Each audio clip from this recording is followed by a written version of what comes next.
You know what time it is? It's zero escape o'clock. I'm fucking ready.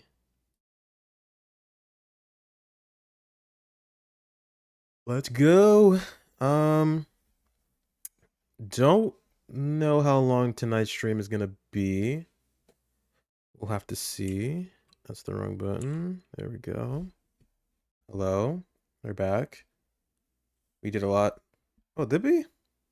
I guess we kind of did. It felt like it.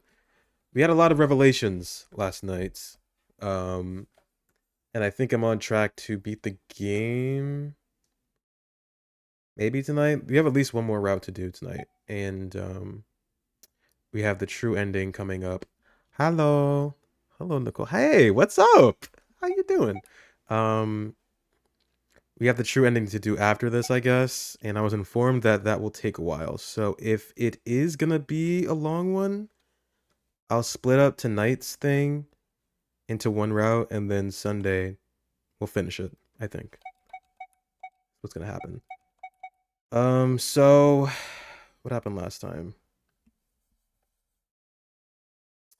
Lotus might be a mummy, right? Santa's crazy.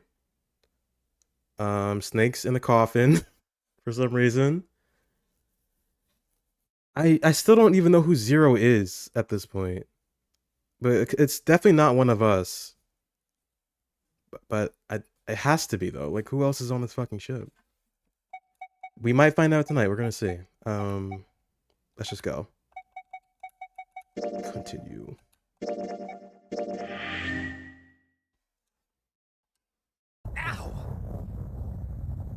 I'm gonna skip this. So we gotta jump. Where again? Here. We gotta choose the 5-door, right? Yeah. 5-door. And this is 8. So 5, 8. And then something in the laboratory. I don't remember what was in the laboratory. I'd have to pick up on. Engine room and then the cargo room. Leave no one behind. Okay. Start from here.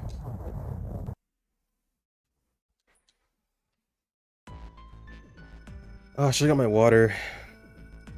Hold on, I'll get it in a second. Blah, blah, blah, blah, blah, blah, blah.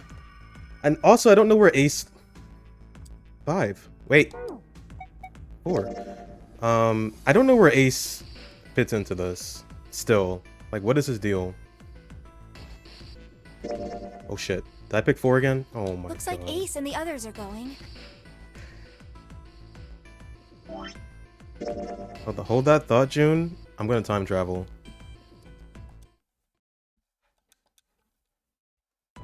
I won't touch it this time. Yeah, I don't know what Ace's deal is still. I thought he was like related to June at one point because they had that weird conversation in the hospital. But they haven't really done anything else together still. Or...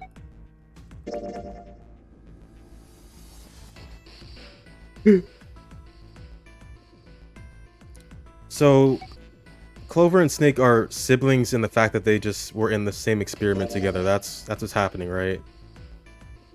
They're not like blood related. Bum, bum.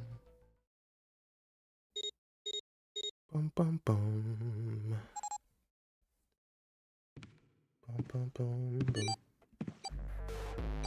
Bum, bum, bum.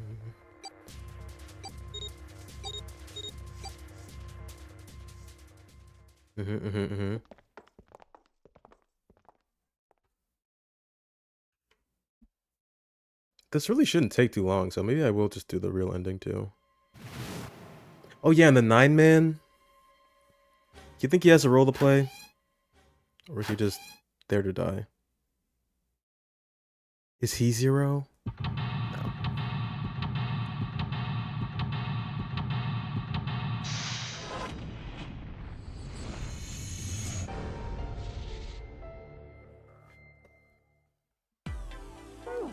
Alright, so we should be good to just hop around. Yeah. Unless there's something here I should get. I still can't access that save, right? Okay.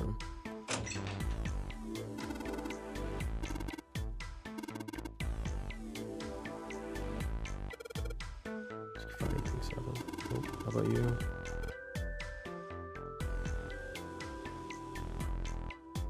Know the right numbers.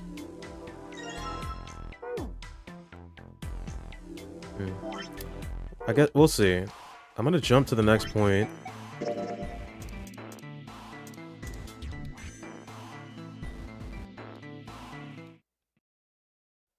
And if nothing changes, then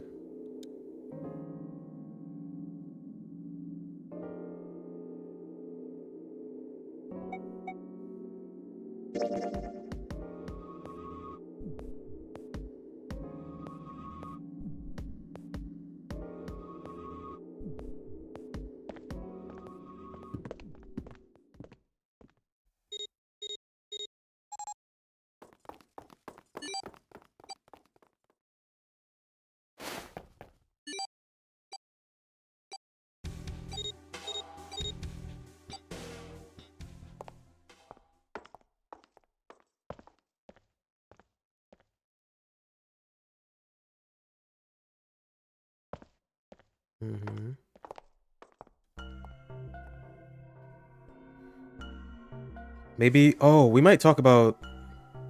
No, because the experiment thing happened in the other route. We're not gonna bring it up here, are we?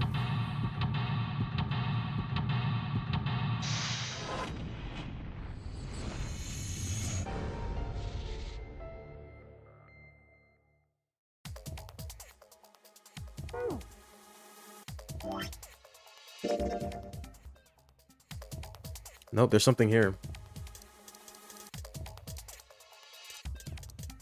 There's something here. Let's play it out then, I guess.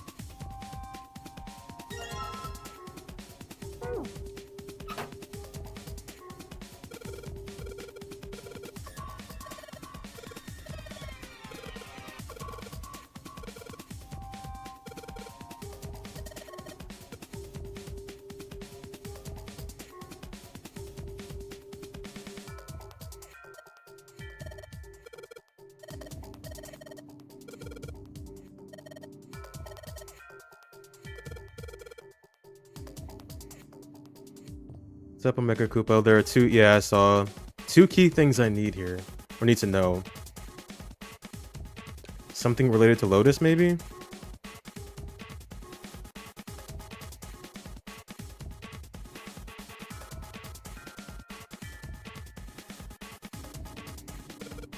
I can't remember anything odd happening to her. Not just her, Clover too.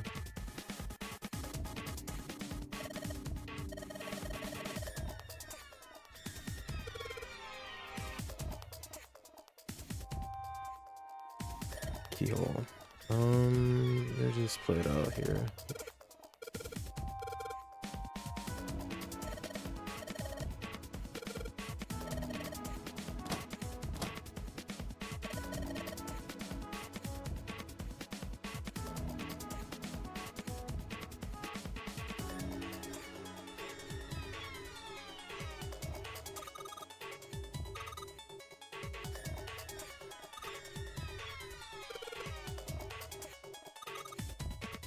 Experiments on humans, probably.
Okay.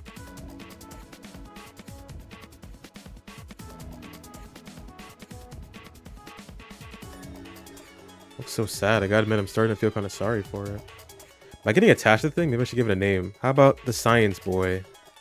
Science Boy's lying on the table. His poor head is full of electrodes. That wasn't one of those things, right?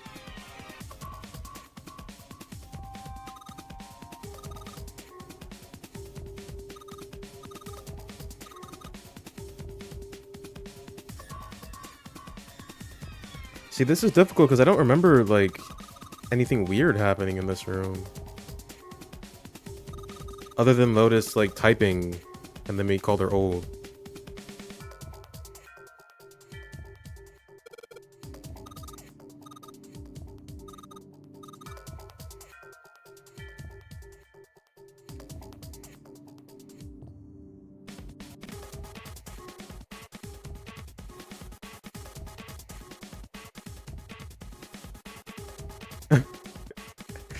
It's a wash basin, more commonly known as a sink. Yeah, who calls it that? I think that's it for this room here.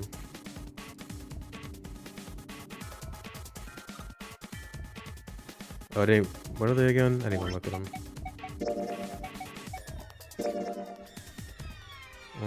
Yeah. There.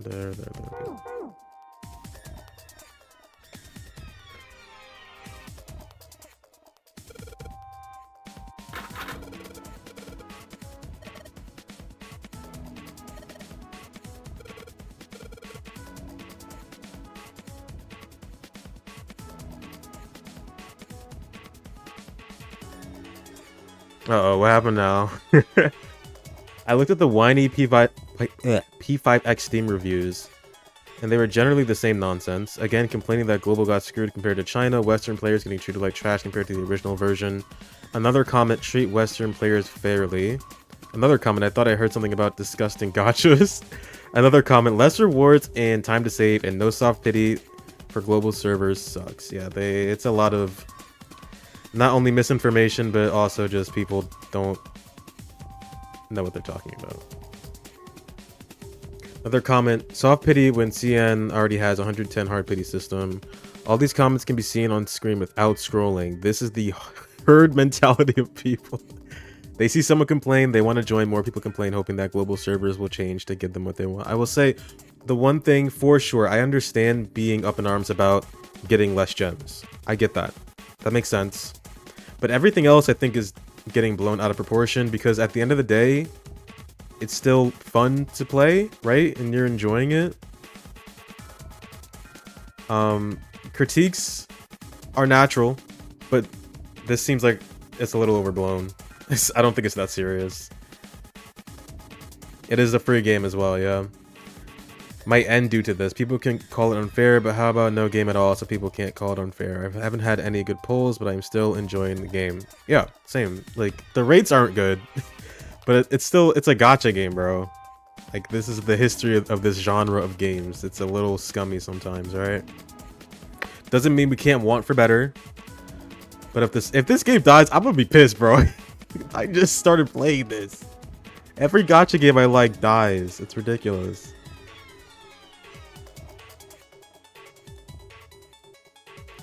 Alright, doesn't she need like a cable or some shit? I thought I had it. Power cable. Clover, grab the cables.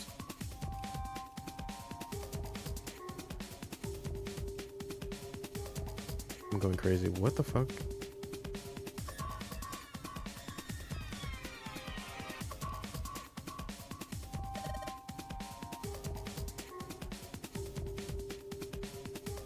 I wonder if I did that before.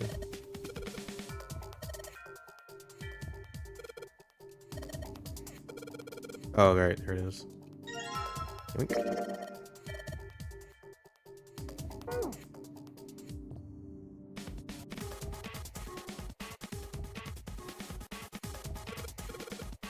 Can't use it. It's not gonna fit. Got 3 prongs, but 2 things. Yep. Oh, Clover.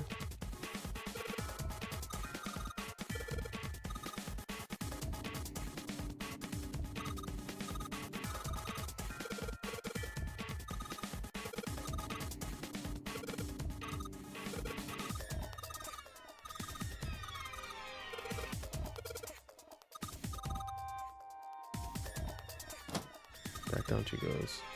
And another thing, like, people can keep complaining about the global server. Like, low-key, so many people have been playing this game since launch. Like, there are ways to play it on the Taiwanese and the China server, right? So if it's really such a big deal, just go play on that then.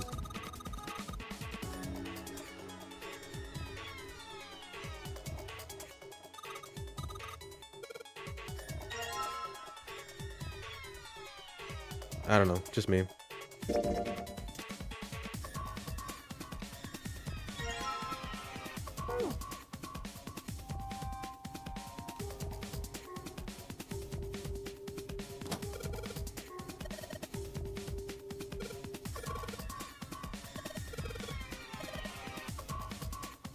Okay, here we go. Maybe something will happen here. Oh, that worked. What? Huh?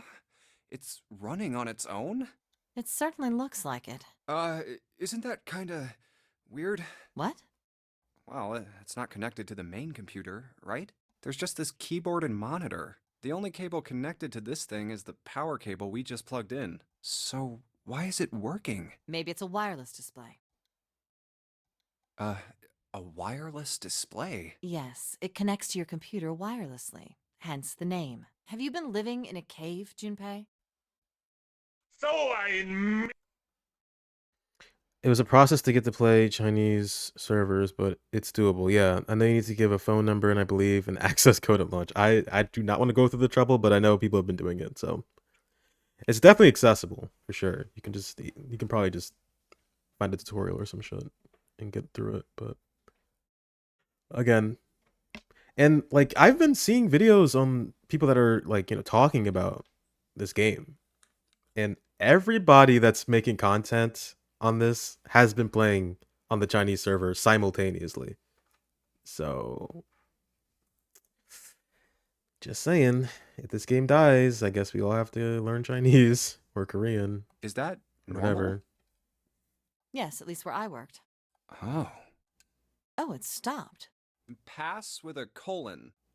Looks like we need to enter a password. Again? There must be a hint around here somewhere. Could you go take a look? Yeah, I'm on it. What are you going to do? I'll see if I can do something about this on my own. On your own? Yep, on my own. Lotus?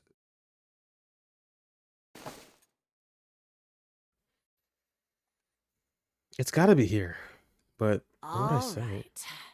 Let's kick some ass.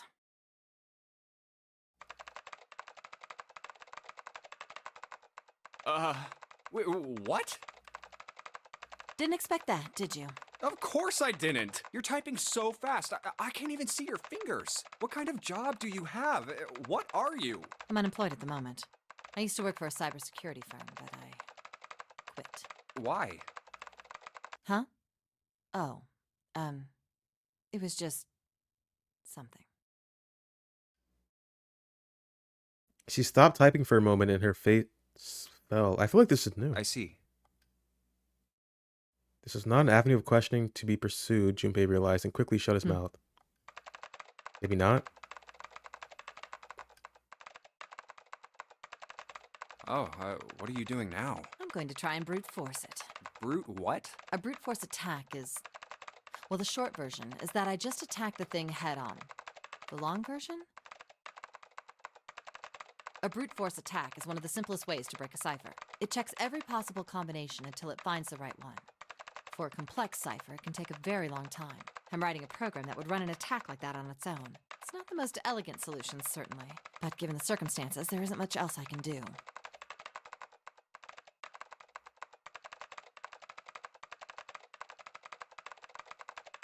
Oh, you're Chinese, Taiwanese, and do you know enough basic Chinese to get by? My reading and writing is a lot less. Ah, I see. Oh, but back to what we were talking about earlier. What were we talking about? The wireless display? It's kind of strange if you think about it, isn't it? Yeah, this is new. How do I put it? Well, let's say you write a program that calculates... Oh, an addition yeah. problem for you, Yeah, all right? yeah. So you enter 1 + 1. The screen will show you 2. See? Isn't that strange? No? Not really. Oh, come on now. Of course, a caveman like you would think it was strange. You said so just a minute ago. Hmm? You're just not getting it, are you? Who calculated 1 + 1? The main computer, right? You said it connected to the monitor wirelessly. Yeah, but someone who grew up in a cave wouldn't know that, right? They'd probably think that this thing here, the monitor, is doing the calculating. And once they've decided that, they'll start examining this monitor. They might poke the screen or something. Ah, I see the color changes when I press it here.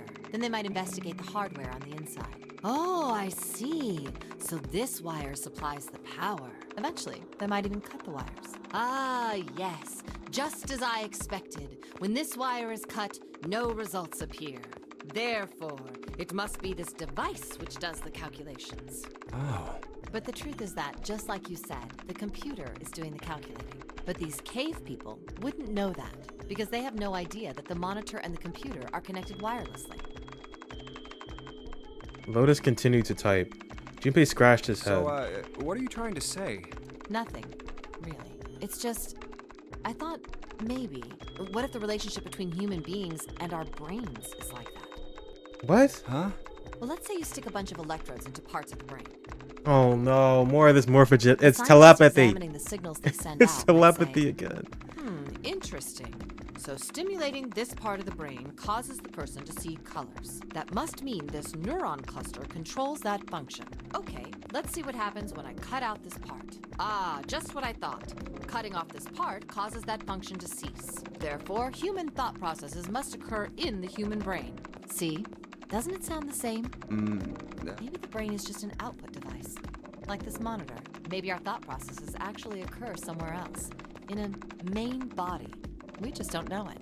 We never even think about it. Just like those cave people wouldn't know about wireless communications, we can't imagine that there's some unknown medium that transfers information into our brains, where we experience that information as thoughts. What the fuck are you talking about? That's such a...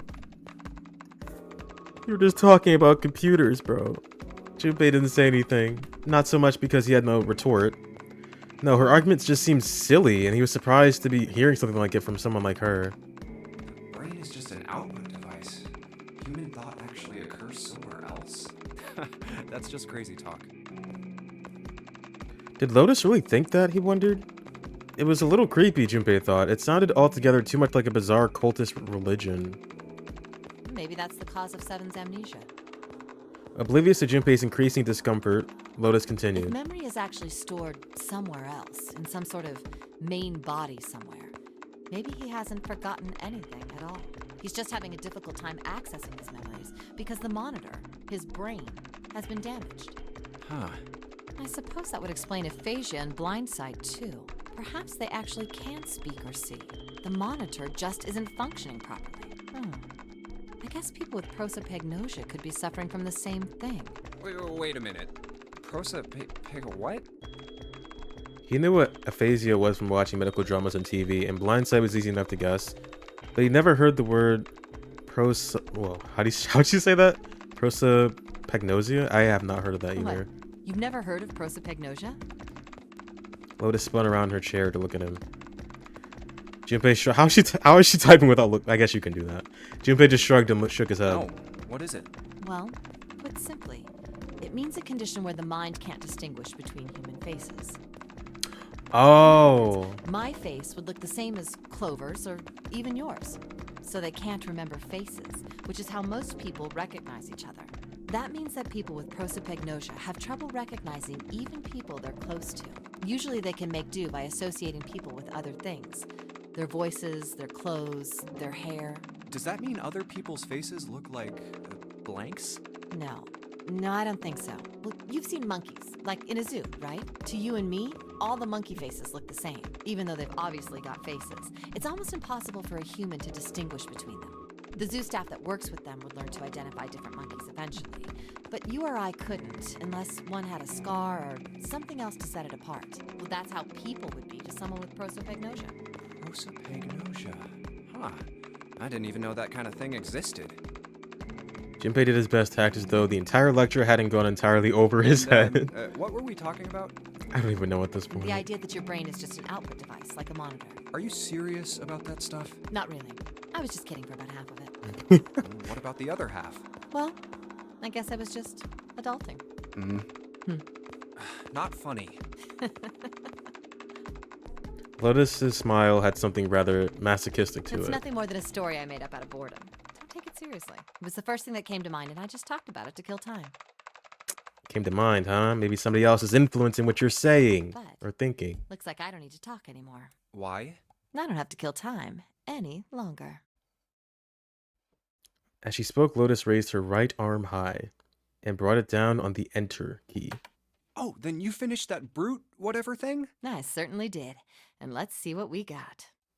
Chunks of text flickered on and off in quick succession, and then a line of numbers appeared, blinked, and disappeared. The screen cleared, and all that was left was the word accepted. Piece of cake. Lotus would clearly have patted herself on the back if it would have not made her look entirely ridiculous. After a few seconds, the accepted disappeared to be replaced with Windows 8. 9 squares arranged in the 3x3 The square. screen changed again. What the hell is that? No idea. Looks like a puzzle. Huh? Aren't you gonna, I don't know, do more computer stuff? No, I can't do anymore. It won't let me do any more programming. 9 mentioned. See? The keyboard. Nothing. So, there's nothing more I can do. Well, I guess I'll leave this to you then, Junpei. What? Let me take a break, all right? I did my part. Well, She wasn't sure what to say to that. She certainly had done her part. In fact, without Lotus, they probably would have run completely aground. I shouldn't rely on other people so much, Junpei thought to I himself. guess you're right. Thanks, Lotus. No problem. And make sure you know when you should thank people. Arigatou gozaimasu. Now, I better take care of this myself. No more relying on anyone else. Cross his arms. Yep, I got it. I think. Was it? Yep. Hooray, it's empty. Did you hear a noise? Yeah, I did. Unlocking, where'd it come from? Look, Junpei, the lights of the lockers are green!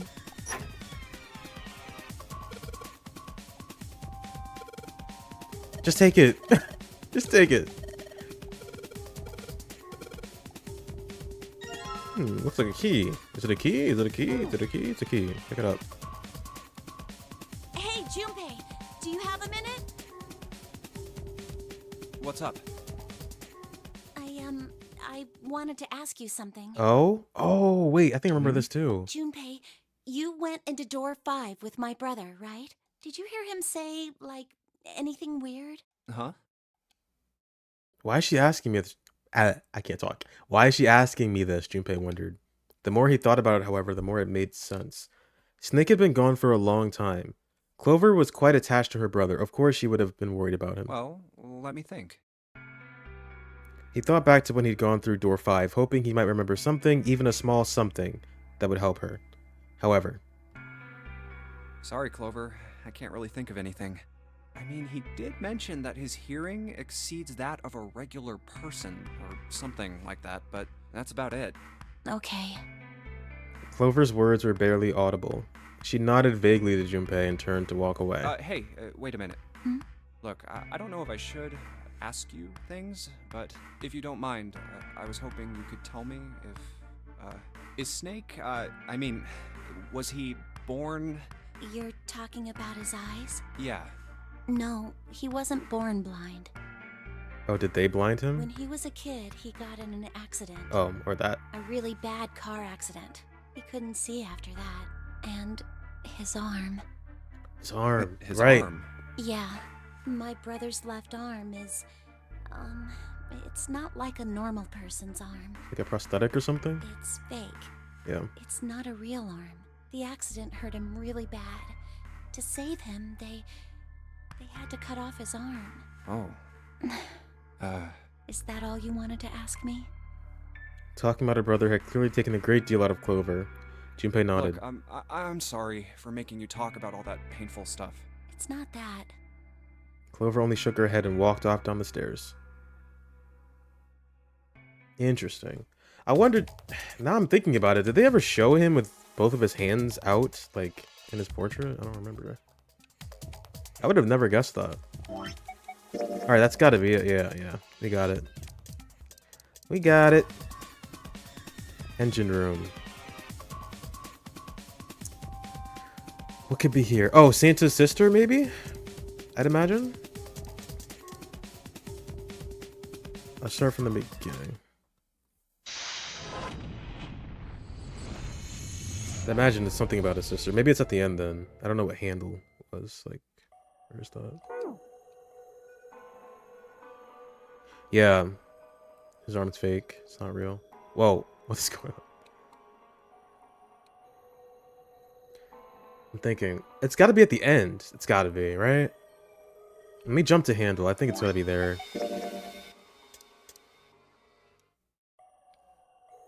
I believe the box has reached the floor. Yeah. June's down over by there. She doesn't seem to be improving.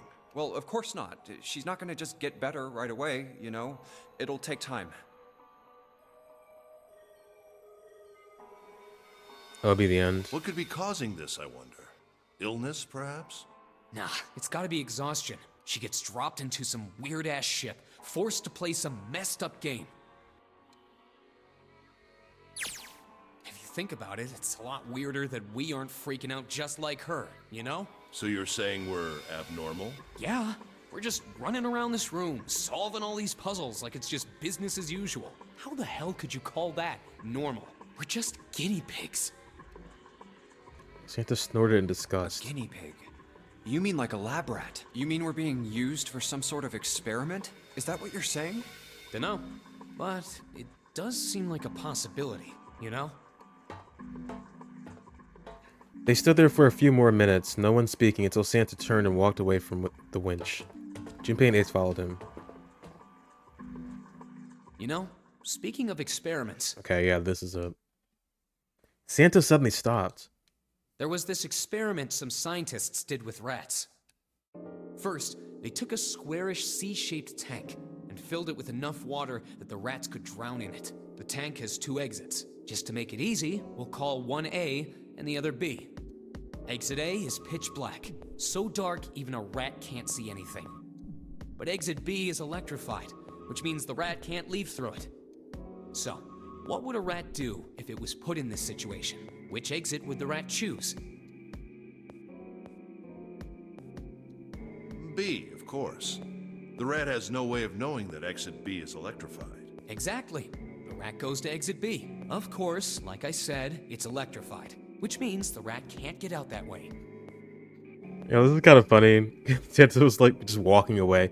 Hey, you ever heard of that experiment that they did like 20 years ago where they were electrifying rats? Like, I didn't ask, bro. So, after a lot of trial I and did error, not ask you, but I need to know this apparently. the rat finally finds exit A. I can't say that's very interesting or relevant. It's simply the story of a laboratory experiment. You're right. It isn't very interesting. Yet. See, these scientists repeated this experiment over and over, using hundreds of different rats over several generations. This produced some surprising results. No. Give the rats little rubber suits, it would look cute. With each generation, the rats took less time to find the correct exit. Eventually, a rat was put in the tank who instantly chose exit A without even attempting to go Bro, to exit B. the morphogenetic fields, the information over time was passed down to the next generation of rats because it happens so often. That's what's happening here, right? It's gotta be. But that wasn't the most impressive part. The morphogenetic fields, man. The same experiment was conducted in another laboratory, Of far from course. the original one, with the same results. No, on second thought, the results weren't really the same. The rats in this second experiment began the trials with significantly faster times than the first rats in the initial one. Okay. These rats weren't related to the others and had never even come in contact with them. And yet, they all easily found their way to exit A as though they already knew. What did it mean? Are you suggesting something like telepathy? They were passing information to one another through some undetectable medium? Ace looked skeptical. Santa snorted at him. How the hell would I know? I'm not any brought kind it of up. scientist. I don't know what made him do that, but I do know that story's true. And if you've got another explanation, I'd sure love to hear it. Come on, let's get going. There's still a lot here we haven't checked out. And we gotta get the hell out of here before June passes out. True. Without warning or waiting for a response, he turned around and started walking. Junpei, however, wasn't quite ready to leave the topic alone. Hey, wait. There's something I want to ask you. What? Santa stopped and turned around. Why did they use that tank for the experiment? Huh? Well, I mean, it seems like you could conduct the same experiment without the water. They could have just used a dry box, you know? If they needed to motivate the rats to escape, they could have, I don't know, put some bait by exit B or something. I mean, do they really have to make it so the rats can drown? Life or death, baby. Santa gave a grim bark of a laugh. You know, the word emergency comes from the same root as the word emerge. You ever think about that? Huh? Well, an emergency is something urgent, often something dangerous. And to emerge means to sort of come out, or appear, or rise out of something else. So what's going to emerge in an emergency? Inspiration. An epiphany. Inspiration? Yeah. Think about it. When the chips are down, either you crack or your mind focuses and pulls up what you need. So in an emergency, your real potential emerges. Is that what you're saying? Yeah. That's why the rats had to drown. They had to be in danger. There had to be an emergency for inspiration to emerge. Oh. Junpei suddenly felt cold. That's like what we're doing.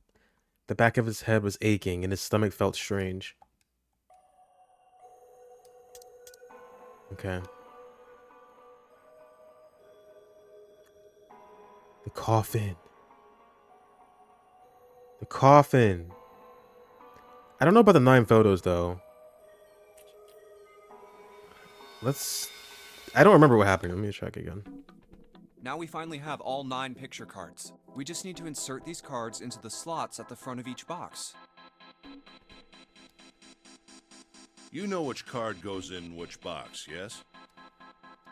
Yeah, of course I do. It's really obvious. You just match our numbers to the numbers, then you pop the corresponding card in the right box. So for instance, the card with the picture of Ace on it goes into box 1. The card with the picture of Snake on it goes into box 2, and so on. Oh, I see. Huh? What is it? Junpei thought he might have imagined it, but he could have sworn Ace stiffened. Just then, Junpei heard a noise. He spun around just in time to see June collapse in front of the fence. Hey! June, are you okay? She did not respond. Junpei spun back around to face Ace. I'm sorry, I gotta go check on her. You finish the box thing, alright? Is this different? Just put the cards in the boxes. I think it is. I'm counting on you. He shoved the cards into Ace's hands and ran off toward June. Are you alright? What happened? Junpei called. Is that the same coffin? No. I don't think so. It doesn't have the keypad on it. I don't think it's the same one. That's Alice, isn't it? Can you stand? As he arrived, June was climbing to her feet with Santa's help. Oh, I'm sorry.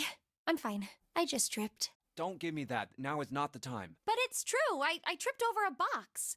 Just let me see for a sec. Junpei put his palm on her forehead. Huh. You're still warm. Maybe no. I think this might be the same. No, it's new. It's new. Her temperature was much the same as it had been the last time he checked. She wasn't hot like she'd been before, but she was still warm. Her fever wasn't completely gone. I saw her fall. I think she really did just trip on something, you know? Junpei would have been more willing to agree if June hadn't needed quite so much help standing up. Still, to fall down like that? I think she's probably still a little messed up. June was doing her best to busy herself, brushing dust off her dress. Her smile looked a little embarrassed, and her face was a bit flushed. But she did look a great deal better than she had. Still. Alright, well, let's just get out of here as fast as we can so we can get you to a hospital. Oh, I don't think it's anything that serious. I just need a little medicine and some sleep, and I'll be fine. Medicine. Medicine, huh? You know, this reminds me of this one story I heard of, Well, if we could get in touch with anyone outside, I'll bet Hey, Ace could Santa- swing yeah, that Santa pretty Claus. easy. Wait, what? Ace? Why? Huh? Don't you know? He's the president of a pharmaceutical company. No! Friedel No! Pharmaceuticals is Oh the my name, I think. god. What do you mean he's the The president? flagship product is an anesthetic drug called Soparil. Soparil. Soparil. I've heard of that before somewhere. Junpei couldn't shake the feeling that he'd heard about Sopro before. Santa continued. Soparil. It's an anesthetic that's a gas at room temperature. A lot like how nitrous oxide is. It takes only a few seconds to spread, and even a small amount is very effective.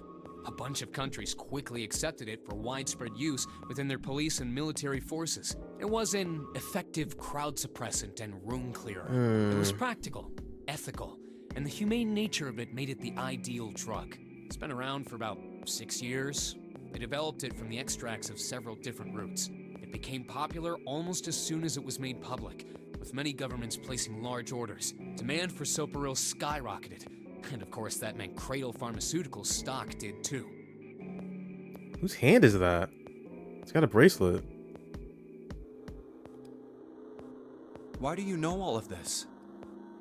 Santa's information was interesting, but Junpei couldn't help but feel a little suspicious. Santa's reply was blunt and I simple. heard it from the old man himself, From Ace? When? by the number 4 door at the central stairway, when we were searching the second class room. Remember how Snake, 7, and you went to door 5? It was back then. I asked him what he did for a living, and he said he ran his own company. After that, we just started talking, and I guess it just came up, you know? Huh. Are you worried about something? No, nothing. As he spoke, Junpei looked over toward Ace. Yeah, dude, what the fuck? He seemed to be having difficulty with the 9 What boxes. the hell is he doing? He turned back to June and Santa. June, don't push yourself, all right? Yes. Santa, could you take care of her? I'll go check on Ace. Looks like he's having trouble. Sure. He gave them both a short nod, then turned and headed toward Ace. What are you doing? Ace's back was to him as Junpei approached. The older man turned around to look at him. His face was pale and covered in What sweat. happened? Nothing. My vision has gotten rather blurry, I think, because of fatigue. I can't see very well at the moment. What can't you see well? These pictures. He has Phantasmagoria, whatever the fuck it was. The thing. I don't You can't tell the care to difference. admit it, but I may be developing presbyopia. Growing old is a difficult thing. He made the best attempt he could at self-deprecating, he made the best attempt he could at a self-deprecating smile, but his face was flushed and his lips were pale and drawn. At any rate, I'll leave the rest to you. I'm feeling awfully tired, so if you don't mind, I'd like to rest for a bit. He shoved the cards into Junpei's hands. I can't pronounce that.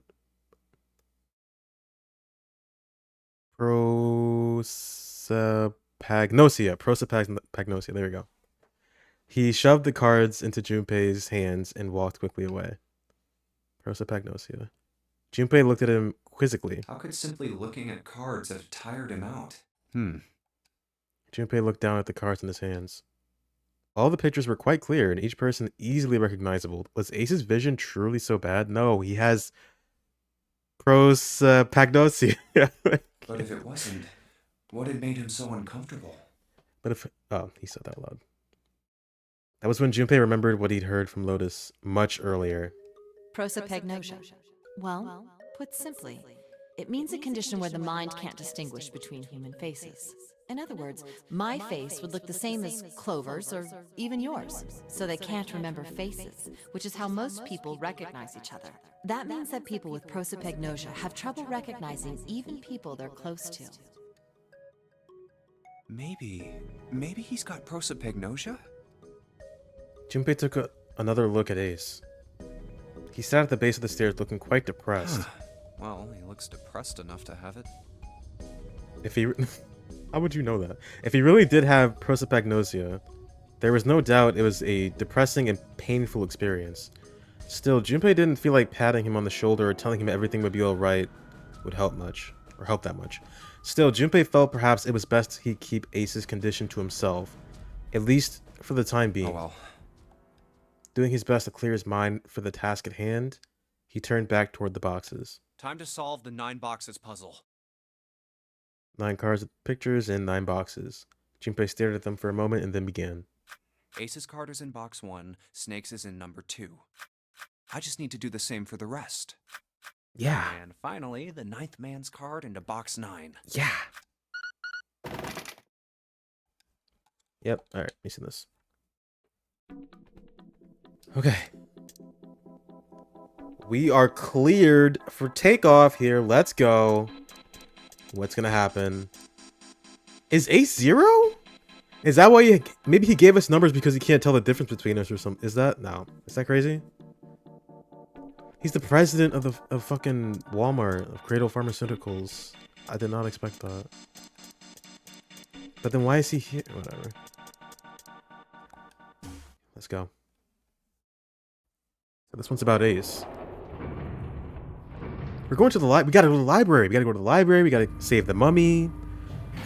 We gotta find Snake. What are we gonna do? They took the elevator up to C deck. Once there, they headed back toward the main hall and the central staircase. It didn't take them long. Look, it's... Seven and Lotus. They didn't look happy. We've got a problem. Clover is gone. What? Junpei and his 3 companions looked at one another. He turned back to Seven and Lotus. What do you mean, gone? Santa, Ace, and June had their own questions to ask. When? Why? You two went into door 1 with Clover, didn't you? Seven and Lotus responded as best they could. Yeah, we went through the door together. But Clover barely spoke to us. She just did her own thing the whole time. Huh. There were 4 rooms on the other side of door 1. She wouldn't let us into the 4th room. She just said, I'll take care of this one. And shut the door. She must have blocked it with something on the other side. We waited for a while, but Clover didn't come out. We called for her, but she didn't answer. So I kicked down the door and we went into the room.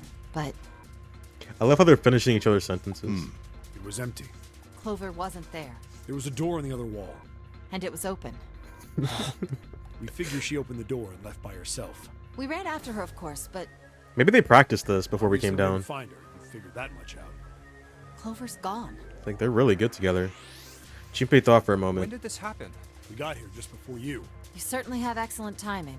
So you haven't searched anywhere other than near the staircase? No, we haven't. Finally, Ace spoke.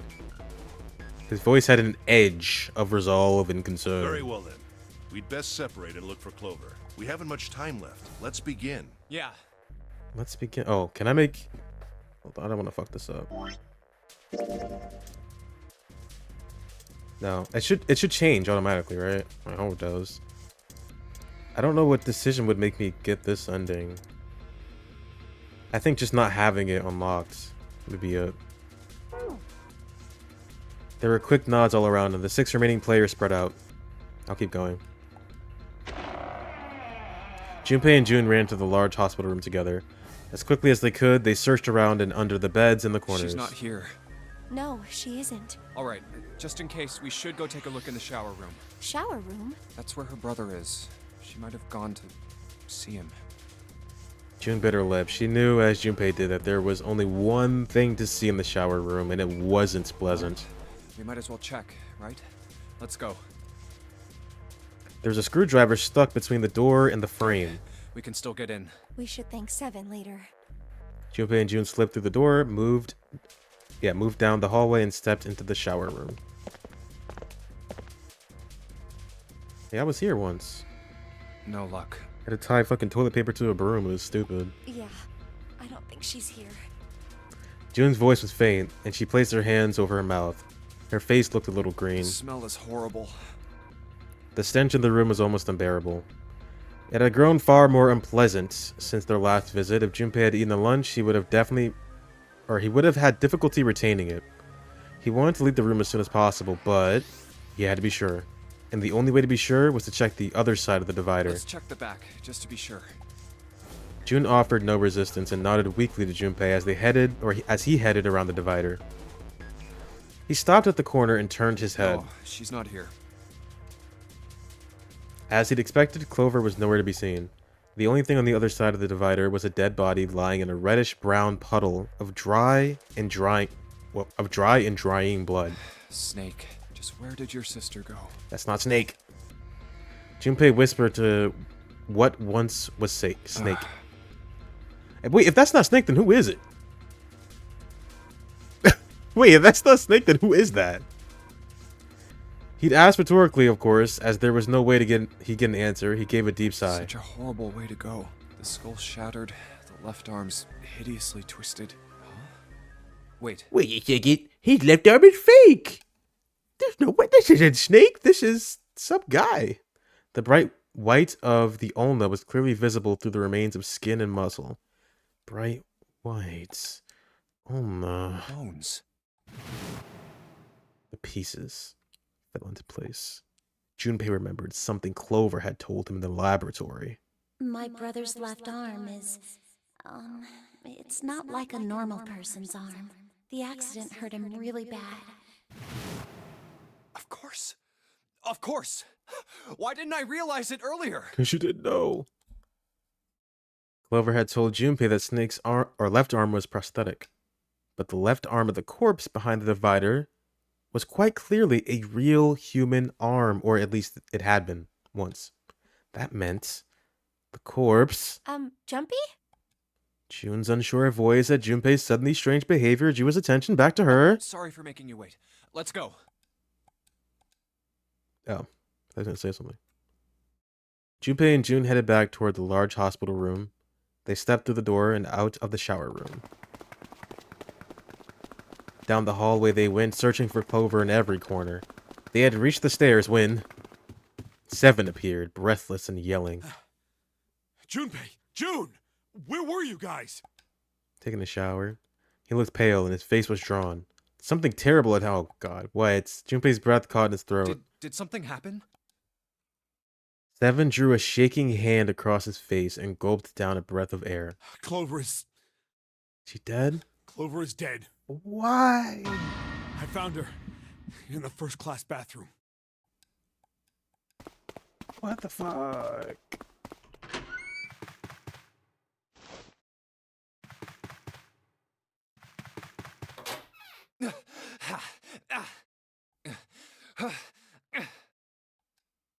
All sound ceased for Junpei. The world was an empty, muffled expanse. Then he began to hear his own breathing. Jun's mouth moved, but he heard nothing. She tried once more, and then her energy was gone, and she collapsed against the wall. He could have helped her, but he hadn't, and now she was dead. So he stood there, frozen in place. Clover. Clover. Why? Why did this happen? He forced his body to move. Each step felt like another nail pounded into his heart. Finally, he was in front of her. He knelt and placed 3 fingers against Clover's neck. No pulse, no breath. But she was still warm, and her eyes were closed peacefully. It would have been easy to think she was asleep. Easy, that is, were it not for the slowly expanding puddle of blood beneath her. He traced its source to her back, a gash just beneath her shoulder blade. Was the weapon a knife, perhaps? If it was a knife, the killer had taken it when they left. And they put it in the toilet. When he closed his eyes, he saw Clover smile. Clover. Her innocent smile, her energy. He would never see her smile again. No way. He could have done something. He could have helped her. His stomach twisted itself into a sickening knot. Let's get out of here, June. Junpei lifted a limp June from the floor and carried her from the bathroom. Maybe. Check the toilet, guys. You never fucking...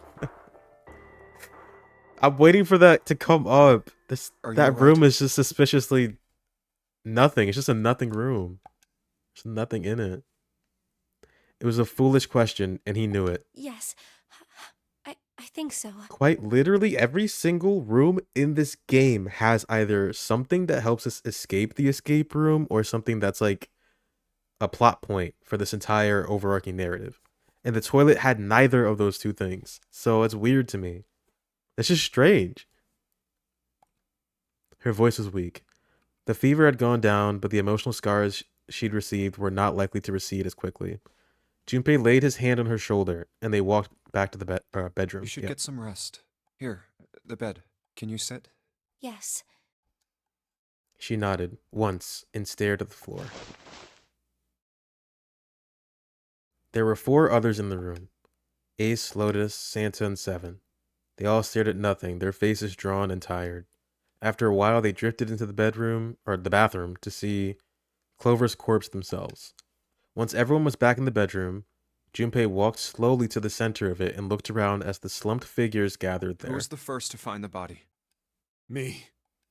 Seven spoke from behind Junpei. He turned around. Seven's hand was up. Why did you come to this room? To look for Clover. Why else? I found her body in the bathroom. As soon as I did, I ran outside. I got to the top of the stairs by the casino and yelled as loud as I could.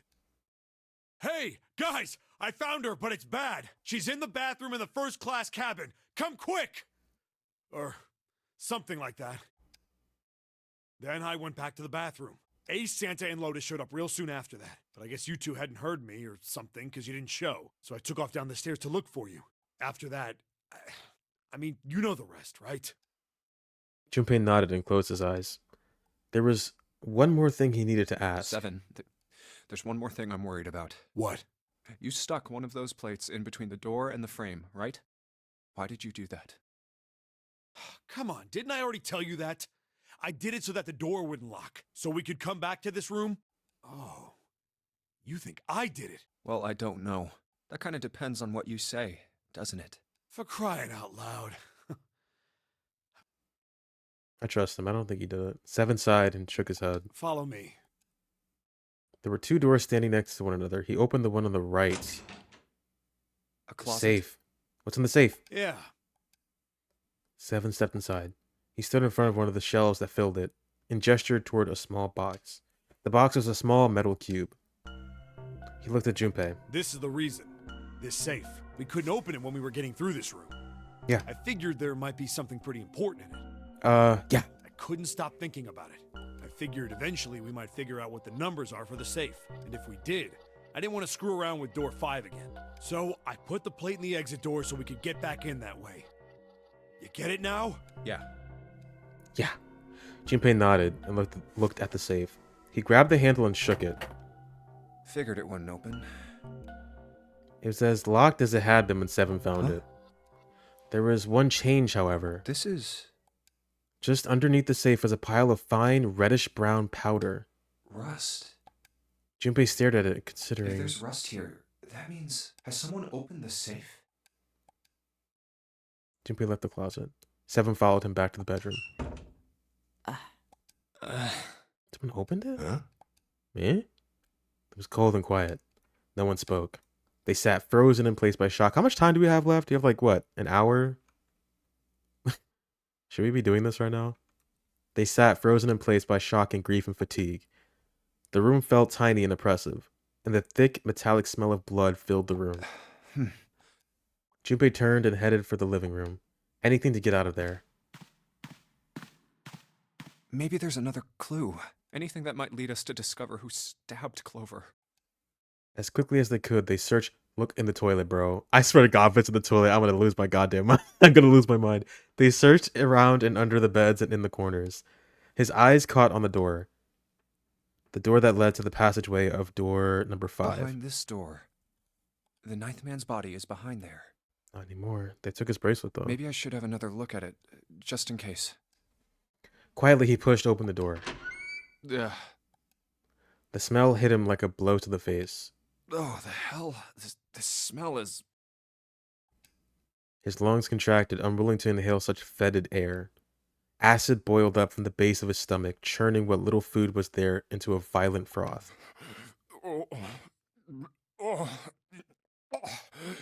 It was too much for him, and he vomited. A thin stream of yellow water and bile spattered. Oh.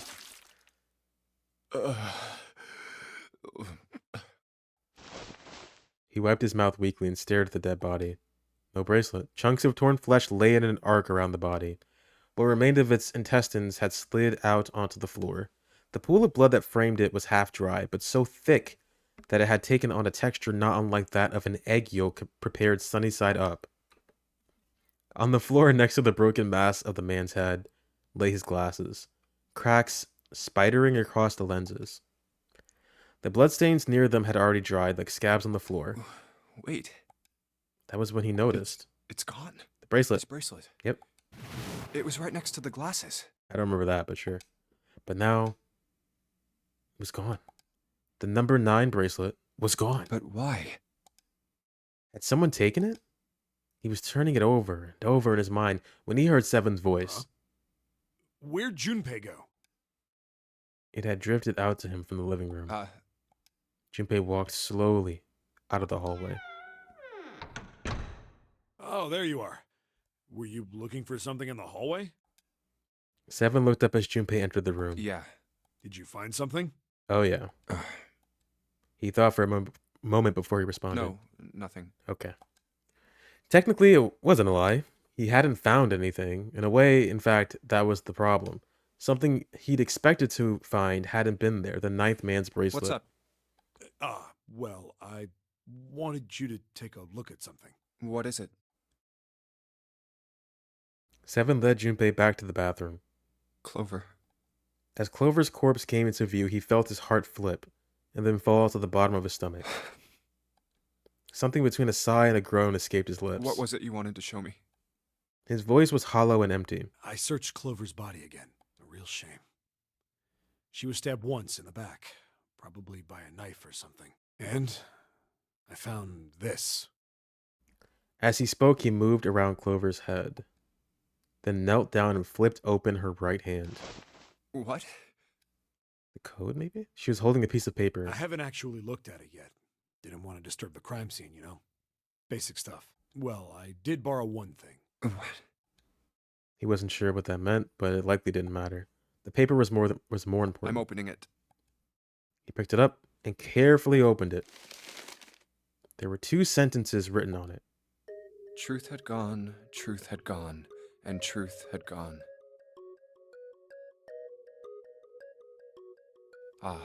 Now truth is asleep in the darkness of the sinister hand. What is this? Some kind of secret code? Seven peered over Junpei's shoulder at the note. Junpei stepped away from Clover's body and into the living room. He began to pace, attempting to decode the note. A code. The first clue was likely the phrase sinister hand. Sinister hand means... the left hand, maybe? Sinister hand. I'll say left. Sinister was a term used in heraldry that meant to the left of the bearer of a coat of arms. That's exactly what I was The thinking. left hand. The left hand. What does the left hand mean? Junpei looked at his own left arm. At the bracelet on his Does wrist. the darkness of the sinister hand have something to do with the bracelet? He examined the bracelet closely. There's 2 things sticking out on either side of the face. The left and right sides of the face. Left and right. Left and right. Right and left. Truth is gone. Is it? I was only thinking left hand because they keep talking about Snake's, his prosthetic hand and shit. That was my logic. Satanic? Being left-handed? I never knew that. That's crazy. Truth gone. Truth gone. Maybe those 2 words. Reading them backwards. Reading it out loud. I just did that. Truth gone. Switching the sentence around? What else could gone and truth mean?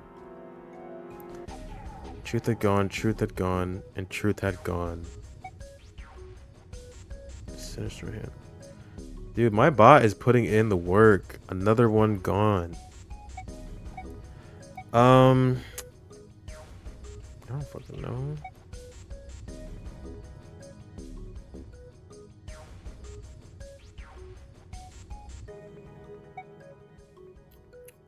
I don't think reading them backwards. What else could it mean? What else could gone and truth mean? Truth, of course, means something that is correct, something that's fact. In other words, something that is right.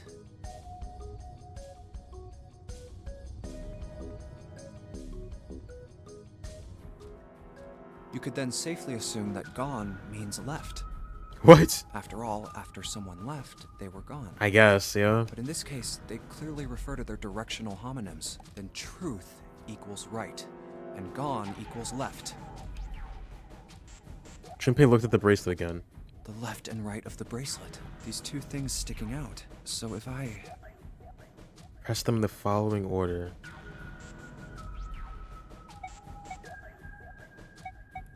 Oh my god. Truth had gone. Truth had gone. Yeah, right, left, left. Right? Yeah, yeah, I think it's this one. Right, left, right, left.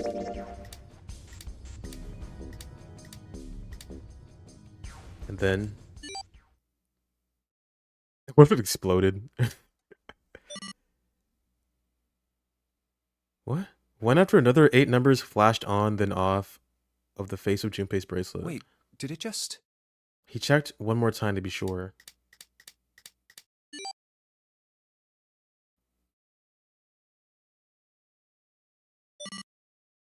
One, 4, 3, 8, 3, 4, 2, 1. Oh my god, is this the thing for the safe? Hold on, wait. Hold that thought. Give me 1 second. Explosion ending? No. Wait, Junpei, say that again for me? 1, 4, 3. This is like my nil number right now. 3, 8, 3, 4, 2, 1. 1, 4, 3, 8, 3, 4, 2, 1. Okay. Huh? Hey, what are those numbers? It might be for the safe. Junpei didn't answer. He couldn't answer. He had no idea what. Let's try the safe. Let's try the safe. Besides, he was sure he would forget the numbers in the order they came in. That's why I wrote it down. If he said 1, anything. 4, 3, 8, 3, 4, 2, 1. Muttering the numbers to himself over and over, Junpei headed toward the bedroom. 1, 4, 3, 8, 3, 4, 2, 1. Yeah. 1, 1, 4, 3, 8, 3, 4, 2, 1. 1, 4, 1, 4, 3, 8, 3, 4, 2, 1. Yep. 1, 4, 3, 8, 3, 4, 2, 1. They're like, hey, Junpei's like going crazy right now, dude. Before long, he found himself in front of the safe again. Its lock was the only device he could think of that required a sequence of numbers such as the ones he'd just discovered. Besides, someone had opened the safe at least once already. Had Clover come to the bedroom to open it? Junpei slowly dialed in the numbers the bracelet had given him. 1 Okay, I didn't to have to the do it. right, Thought they would make me do it. 4 to the left. And... Oh, Finished. bingo. I knew it was for this. A small telltale sound of a lock opening. He grabbed the handle, took a deep breath, and pulled it up. Oh, is this some sort of note? Inside was a piece of paper. It was roughly the same size as the one Clover had been holding. Let's see. Junpei picked it up. This is what it said. Fact number 1. Oh god, the music. The notary game was played once before 9 years ago. I know that. Fact number 2. The person with the number 2 bracelet attended the game 9... Yeah, I knew that too. Fact number 3. It was planned by the following 4 people. Cradle Pharmaceuticals CEO. Who? Gentaro Honogo? Or Hongo? Gentaro Hongo. Cradle Pharmaceuticals Chief of Staff. Nagisa Nijisaki. Cradle Pharmaceuticals R&D Supervisor. Teruaki Kubota? Majority shareholder in Cradle Pharmaceuticals. Kagechika Musashido. Not... Well, we don't know his name, right? We don't know Ace's name. I'm like, where's Ace? That's not his name. I must punish them for the innocent lives they sacrificed. This is the only warning they will receive. That innocent souls might be saved. I now state the truth. 0. Junpei left the closet. There were 5 people waiting for him in the bedroom. Ace, Lotus, Santa, Seven, and June. He looked at each one of them in turn, and slowly placed his hands in the pockets of his vest. Sorry, but do you think you could all come with me? Oh my god. Come with you. I want all of you to go to the big hospital room. Why? There's something I want to be sure of. What do you want to be sure of? I want to know if the person I suspect is really the culprit. Wait, then you're saying... Yeah, I think I've got it figured out. I know who killed Snake and Clover. But why would he do that? The atmosphere in the room changed. Grief was suddenly gone, replaced by attention like a strap of leather stretched to its limit. 5 sets of eyes stared at Junpei. He pretended not to notice. Anyway, if you could all please move to the big hospital room. I'll explain everything as soon as we get there. Then, almost as if on cue, the bell began to ring. They all heard it. It was the bell from the clock in the main staircase.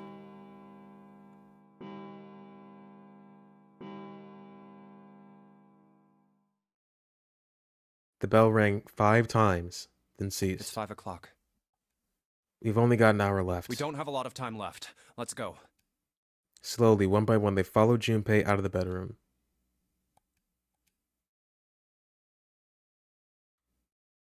Actually, before we get started, I was hoping you could do something for me. Junpei stopped in front of door 3 and turned around. Ace, 7, and Lotus, could you please place your palms on the red? Huh? Why?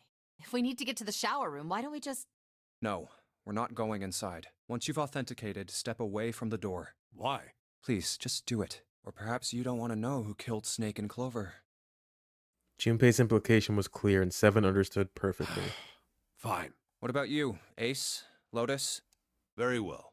Sure. Quickly, they pressed their palms onto the red. Once they had finished, they stepped away from the door as Junpei had instructed. 3 asterisks shone from the red's display panel. I have this idea. I don't think this device responds to a hand placed on it. Response to the bracelet. Reacts to a bracelet being brought close. Yeah. You don't actually need a hand. That's what but I just thought that this entire time because that's what they've been doing. But okay. Got that confirmation.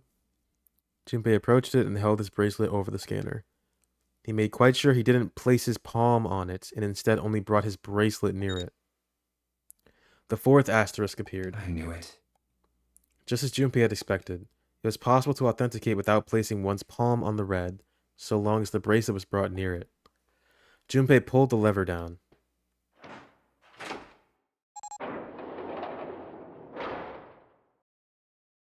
Door 3 opened like a hungry mouth.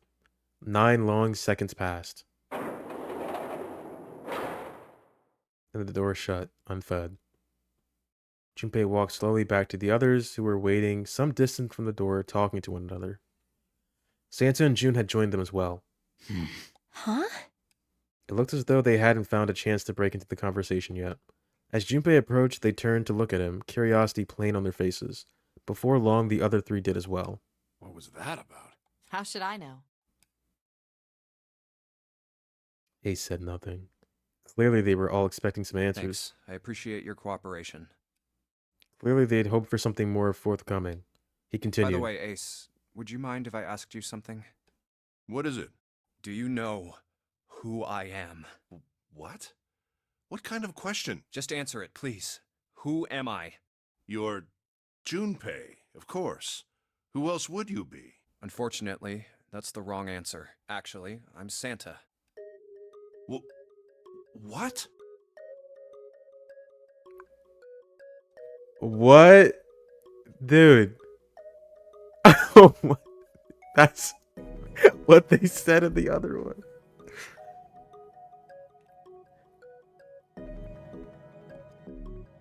Ace's voice was full of surprise, but it was also tinged with confusion and fear. Everyone else looked nearly as surprised. Santa looked especially shocked to discover he was actually someone else. If he spoke, however, the trap would be exposed. Junpei quickly continued. The clothes I'm wearing, I borrowed from Junpei. And the clothes he's wearing are mine. We had a little swap. That's ridiculous. Impossible. So, you're saying I'm not Santa? Of course you aren't. Why? What makes you so sure I'm not Santa? If you were Santa, then door 3 wouldn't have opened for us just now. 1 plus 7 plus 8 plus 3 equals 19. 1 plus 9 would be 10. The digital route would be 1. But the 4 of us just opened door 3. You can't possibly be Santa. Your bracelet number isn't 3. It's 5, right? Only then, when it was too late, did Ace realize his mistake. He set his jaw and glared at You're Junpei. exactly right. My bracelet number is 5. As he spoke, Junpei lifted his wrist up to show everyone the bright red 5 on... Red? Okay. On his wrist. Sorry, Ace. I tricked you. Am I colorblind? That's red. I guess the bracelet is red. Of course, I'm not really Santa. I'm Junpei. Who could possibly think I was? It's obvious I'm not. To think I was? Ridiculous. But I guess you couldn't see just how obvious it was. I asked you before, didn't I? What makes you so sure I'm not Santa? And you answered. If you were Santa, then door 3 wouldn't have opened for us just now. Most people wouldn't say something like that. The first thing that would come to anyone else's mind wouldn't be the bracelet number. There'd only be one thing they'd say. One sentence. You don't have his face. Ace, you have prosopagnosia. Am I right? Junpei's voice was quiet and calm. He knew the truth. So did Ace. Prosopagnosia? The others looked confused. What's that? No clue. Prosopagnosia is... He heard Lotus begin to explain it to them. Prosopagnosia is... Ace glanced at them, then turned back to Junpei inside. Very well. I confess. I feel like the point would have been made equally well if he said, "You sound just like Junpei." Right? Yeah, I would. Is that what he should have said? You sound like him? Yeah, I guess. But I guess he can't. Yeah, he should have. Yeah, because he can discern voices, right? This isn't like Ato's thing, right? He just can't tell faces apart. That is strange. I don't know. They just wanted to have it tie into the whole theme of the numbers, I guess. Let's have him maybe he can explain it. Hold on, let's see what he says. I have prosopagnosia. I cannot differentiate human faces. Is that what this was about? Yeah, he could have just said he sounded like Junpei. They don't really sound similar. Let's not think about it. This is a cool moment. You want to mock me for my disorder? Let's not think about it. No, not at all. I'm not making fun of you at all. In fact, I feel kind of bad for you. No, the reason I brought this up is that there's an excellent chance the person who killed Snake has prosopagnosia.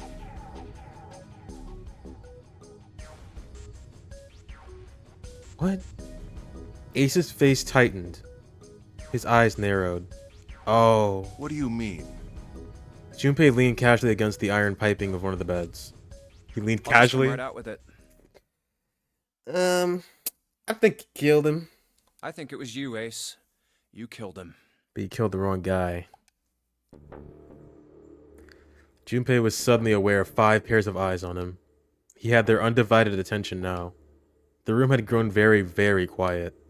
Junpei took a deep breath. That's ridiculous. What possible evidence do you... I have 3 pieces of evidence. The first, think back to a few hours ago. You made us argue over the 3 doors here in the big hospital room. There was no way all 7 people could go through them. Lotus suggested that we sacrifice one of us.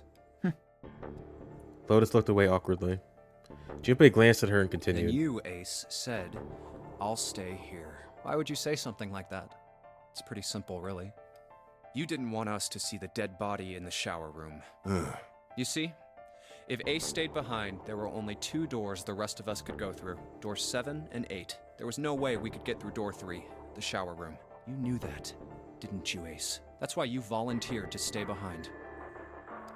Come on now. I think that's going a bit far. I can understand if you're jealous of my bravery, but... please don't devalue my actions. I only wanted to save the rest of you.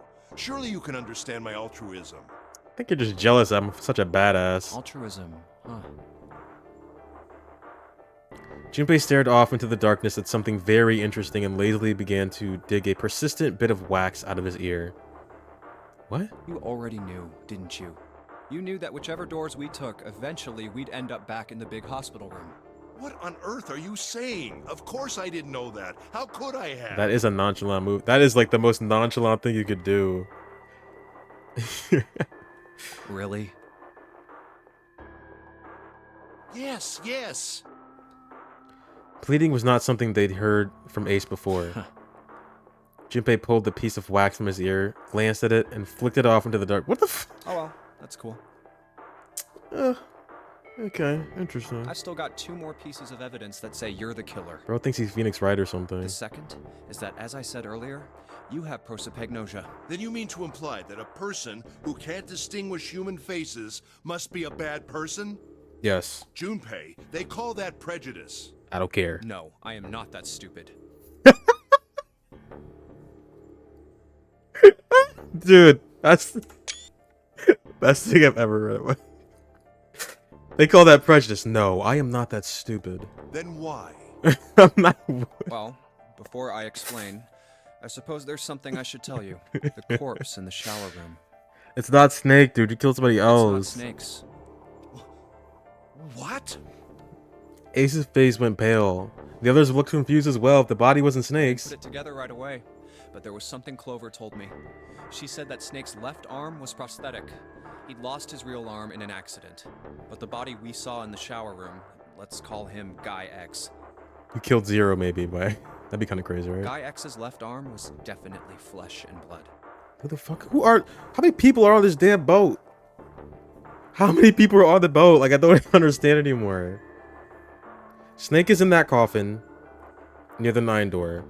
We have a supposed mummy in the library. We have Zero somewhere. We have the captain, I guess. And now we have another dude. That's five other people. I guess it's more like 4 other people are on the ship. In other words, Guy X couldn't possibly have been Snake. Oh god. No. That's impossible. Ace started muttering deliriously to himself, shaking his head back and forth.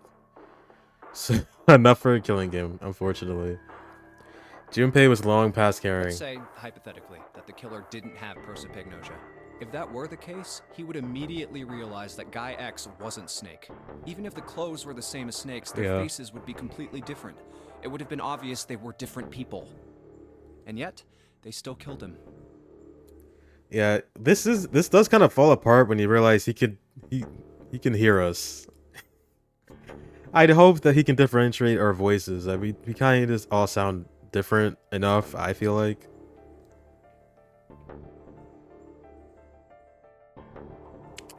Plus our body types are different. I don't know. Why?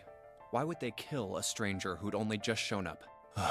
On the other hand, if the killer did have prosopagnosia, it makes sense. They thought Guy X was Snake and killed him. Wait. Wait just a moment. Let's say you're right, and I mistook Guy X for Snake. Even if I did, I would have had no motive to kill him. Why would I want to kill Snake? To take his bracelet. I can think of at least 2 motives. 1. Snake knew about your past. If he ever revealed what he knew, that would have been really bad for you. You really didn't want that to happen. So to make sure Snake's mouth stayed shut, you killed him. 2. Snake had a grudge against you. You knew that. Or at least you could have easily assumed he did. Oh, Even without right. exposing your identity, he was a threat to you. You never knew when you might be attacked. You couldn't ever let your guard down. Every moment was a moment he might try something. You didn't want that kind of danger hanging over you. So you... Hey, hold on a minute. You're gonna piss Santa off too. The first time since the beginning of Junpei's explanation, someone besides Ace spoke. What's the past that Ace wouldn't want us to know? I've got it right here on this piece of paper. Why did Snake have a grudge against him? Look at this. He handed Santa a small piece of paper. What's this piece of paper? Santa squinted at the paper and began to read. The nonary game was played once before 9 years ago. The person with the number 2 bracelet attended the game 9 years ago. It was planned by the following 4 people. Cradle Pharmaceuticals CEO Gentaro Hongo. What is this? Slowly, Santa looked up from the paper. His eyes met Junpei's. It's the message from Zero. It was in the safe in the first class cabin. Then suddenly, Give me a break! uh-oh. Ace's face was red and shaking, and his voice was full of fury tinged with desperation. That paper is a lie! Someone is trying to frame me! Me. You said me, right? Damn, Ace, you're fucking up tonight. Junpei's eyes narrowed, and the trap began to close. God damn.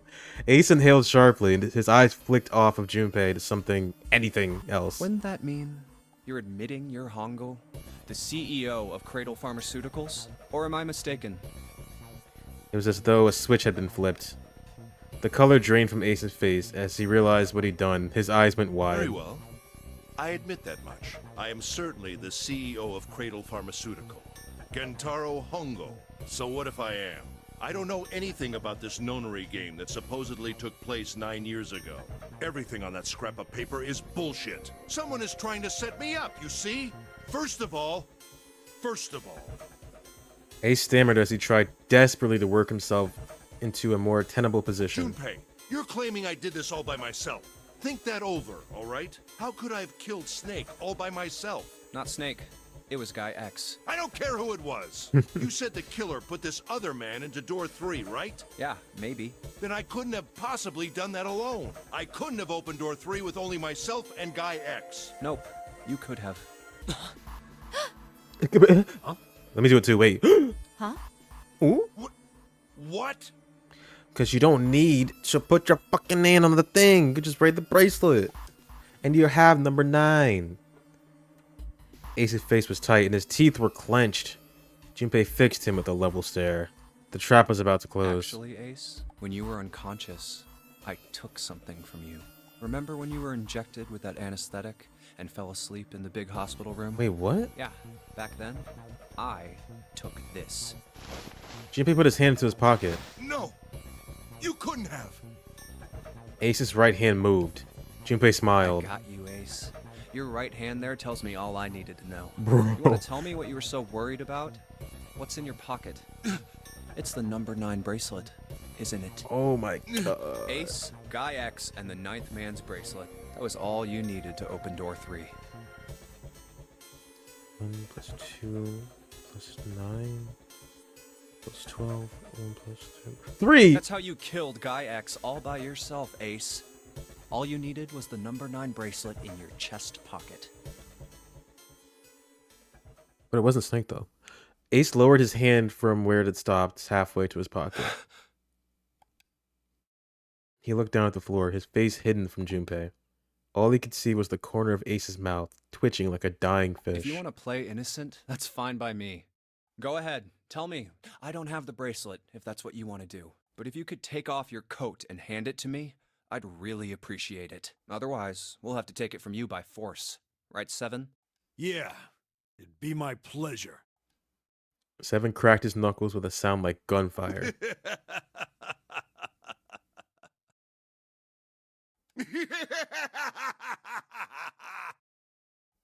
He's crashing out. Ace roared with laughter.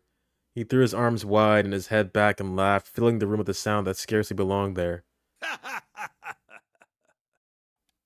Then it stopped. His arms came down, and his head dropped to look straight ahead at Junpei. What the fuck? His face was flat and cold, devoid of any emotion. Well done, Junpei. As you so correctly deduced, I have the number 9 bracelet. I retrieved it while we were searching for the missing hardware for the Red. I left the room I was supposed to search and headed to the first-class cabin on B-Deck. His voice showed no emotion, no sense of remorse or interest. It was almost bored, as though he were reciting an especially dull corporate letter. My purpose was to obtain the number 9 bracelet. 9 is a potent ally in the nonary game. Adding 9 to any set of numbers won't alter the digital root. Really? Oh, wow. As you can see, 9 is a very useful number here. Of course it is. With it, one can go anywhere, with anyone. It is, I suppose you could say, a game changer. So I made for the first-class cabin to obtain it. In mere moments, I successfully acquired the number 9 bracelet. There was also an unexpected bonus. The knife the 9th man had used. I quickly pocketed both of them and left. I made my way back to where I was expected to be. That's when I ran into Snake. Well, this guy X, actually.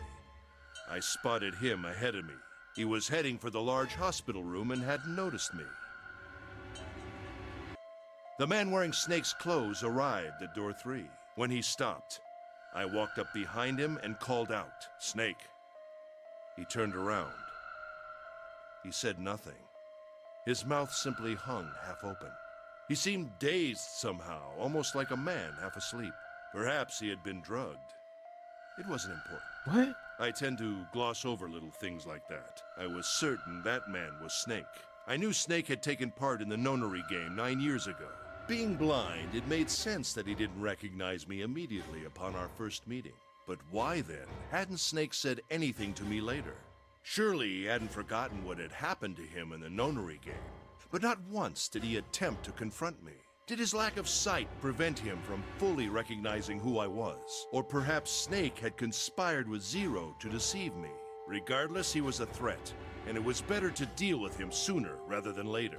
I had to get rid of him before he took action. With quick thinking, my plan went into motion immediately. I held the number 9 bracelet over the red. I waved my own bracelet in front of the red, and then grabbed Snake's arm and shoved his hand against the scanner panel. The door opened. I threw the man through it. Who the fuck is this guy? Who the fuck is this guy? 9 seconds later, the door shut. 81 seconds passed.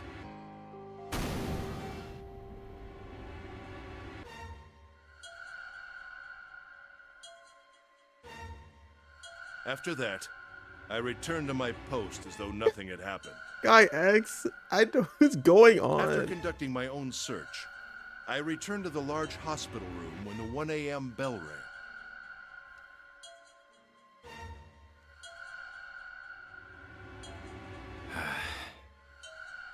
Junpei glared at Ace. He took a deep breath and thought about the next question he had to ask. He didn't want to. He knew what the answer would be. He just didn't want to hear it. Junpei swallowed, then spoke. Ace, did you kill Clover? Yes, Why? Why did you kill her? she was Snake's sister. It was possible he had told her something dangerous. Additionally, she had gone through door 1. It seemed likely she might have found it. Found what? Why don't you go through door 1 yourself? Perhaps it's hidden somewhere. Have we done door 1 yet? I don't think we have. That's gotta be the library, right? I can't remember the numbers, dude. I don't think we've done that. 7 and Lotus Interrupted. Yeah, but Lotus and I went through door 1 too. We didn't see anything suspicious. Yes.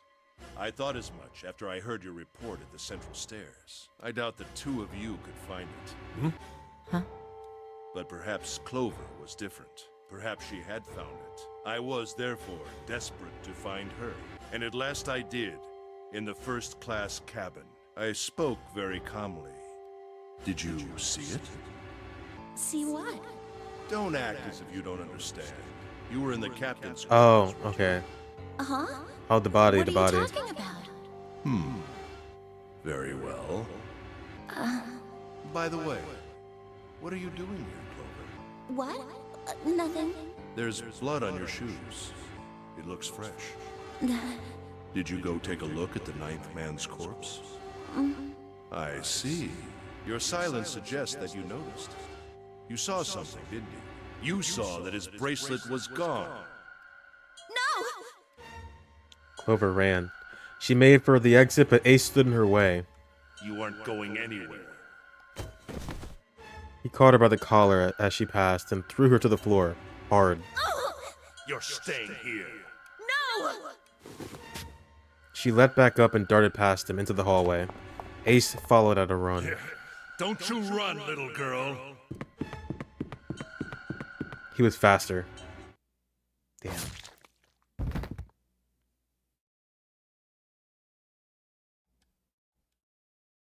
That was how I killed Clover. I'm trying to remember the other endings. So, in the knife ending, that had to be him, right? The funny... I suspected him first, but I was like, it was for the wrong reasons. But now it makes sense. That had to be him, but the submarine ending was that... I think everyone died in that one. I'm pretty sure we all died in that ending, so I don't. If he felt guilt or remorse or anything one might feel after taking the life of another human being, it didn't show. You son of a bitch!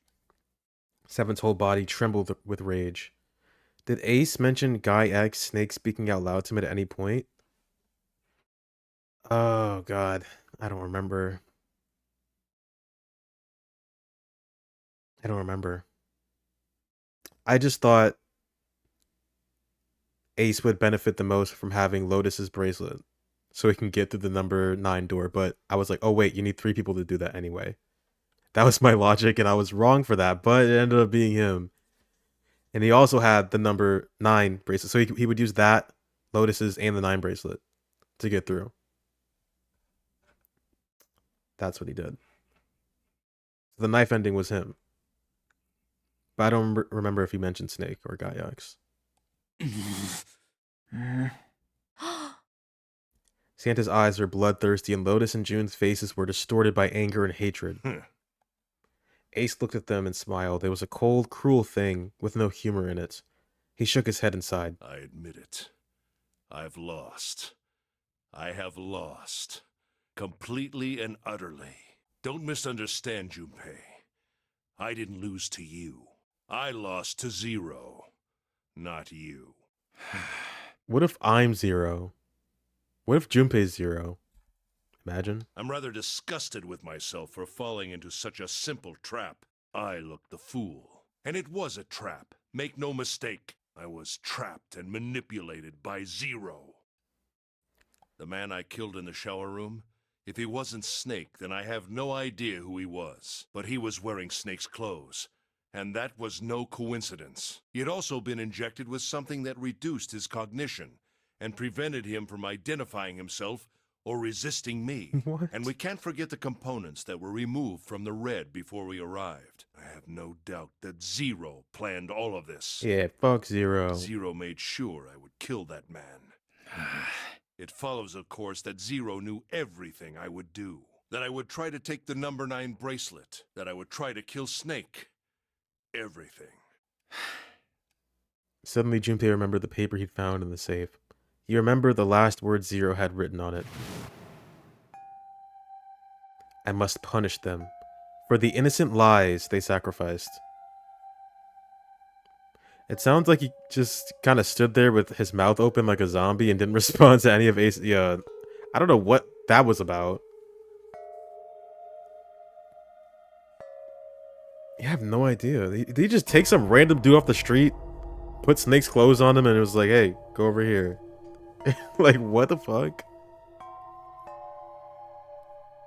I'm like, we're on a ship, so I thought this whole thing was set up beforehand. I guess he had just a guy in the back in case this happened. Like, what? No idea why he couldn't respond. Maybe he was deaf. No. Well, maybe he was deaf.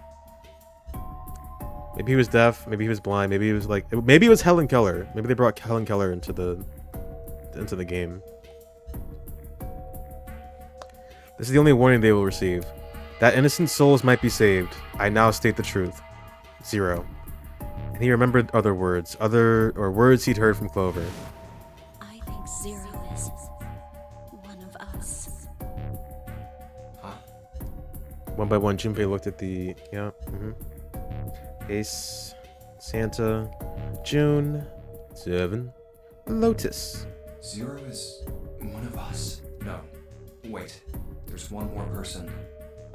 Snake. The man who died in the shower room isn't Snake. How would you enjoy life being... I can't even imagine. I'm very thankful I have all 5 of my senses. I guess you would eat food. I mean, she led a full life, right? She, like, taught people and shit. She was an inspiration, I think. She was pretty cool. She found a way. That means he's almost certainly still alive. Maybe Snake is Zero. Maybe he made Guy X wear his clothes so Well, that we'd all think he was maybe. No. Oh, but yeah, it could be him. It could be Snake. This is all just like a revenge plot for him. That seems a little extreme, and also it's involving his sister, so maybe not. Where's Snake now? He's off somewhere, laughing at us. If he is Zero, he must have been lying to us about everything else. Is he watching us? I would say no. Hearing us, maybe. Watching, no.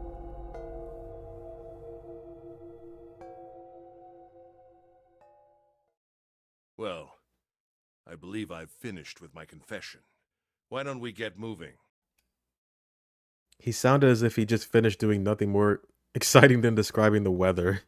For Santa, it was the last straw. What the hell is this shit? He took out his gun and shot Ace in the fucking face. You aren't going anywhere, you son of a bitch! We're gonna leave your ass here to rot! Why? Because I killed Clover? Yeah. That's ridiculous. Why are you so upset that I killed the little bitch? Whoa, Ace. Ace. She was nothing to you. A stranger you only met a few hours ago.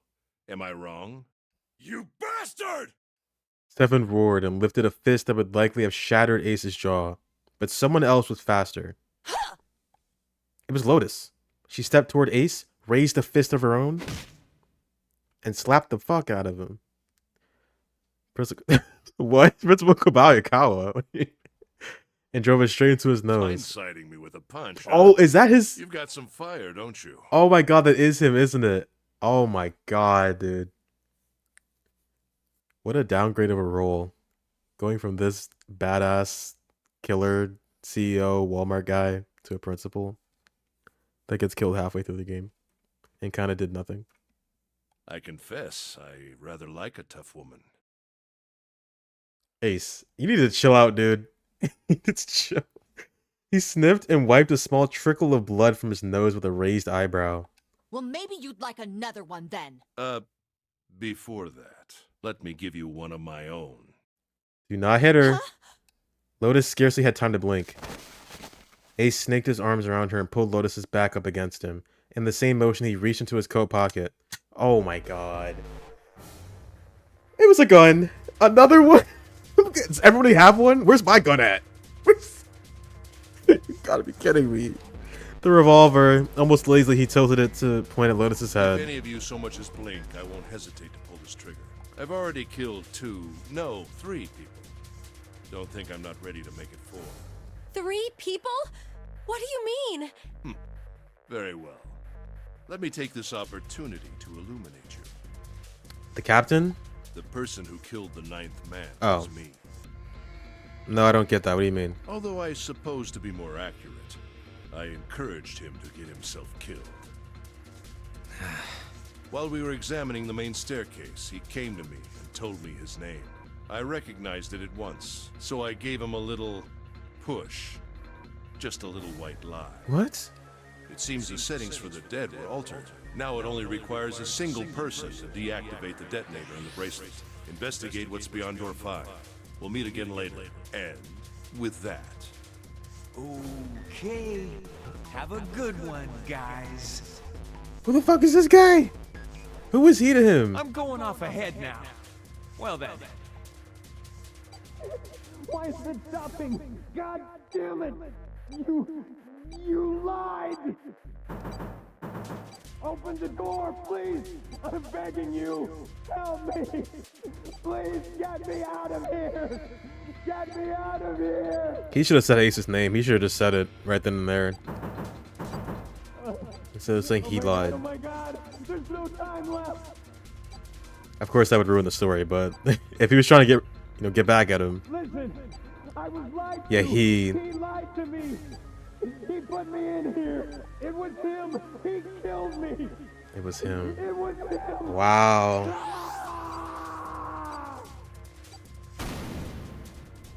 That's pretty cool, man. I just assumed it was 4 0. reasons for killing him. 1. As I said before, in the Nonary game, the number 9 bracelet is of utmost importance. If I had allowed him to keep such a useful tool, he, or it, would have become a threat to me. As such, I decided that he should be eliminated early on. 2. I wanted the number 9 bracelet. If I could manage to obtain it, I would be able to manipulate the game as I saw fit. I would be unable to acquire the bracelet unless its owner was dead. That's the second reason.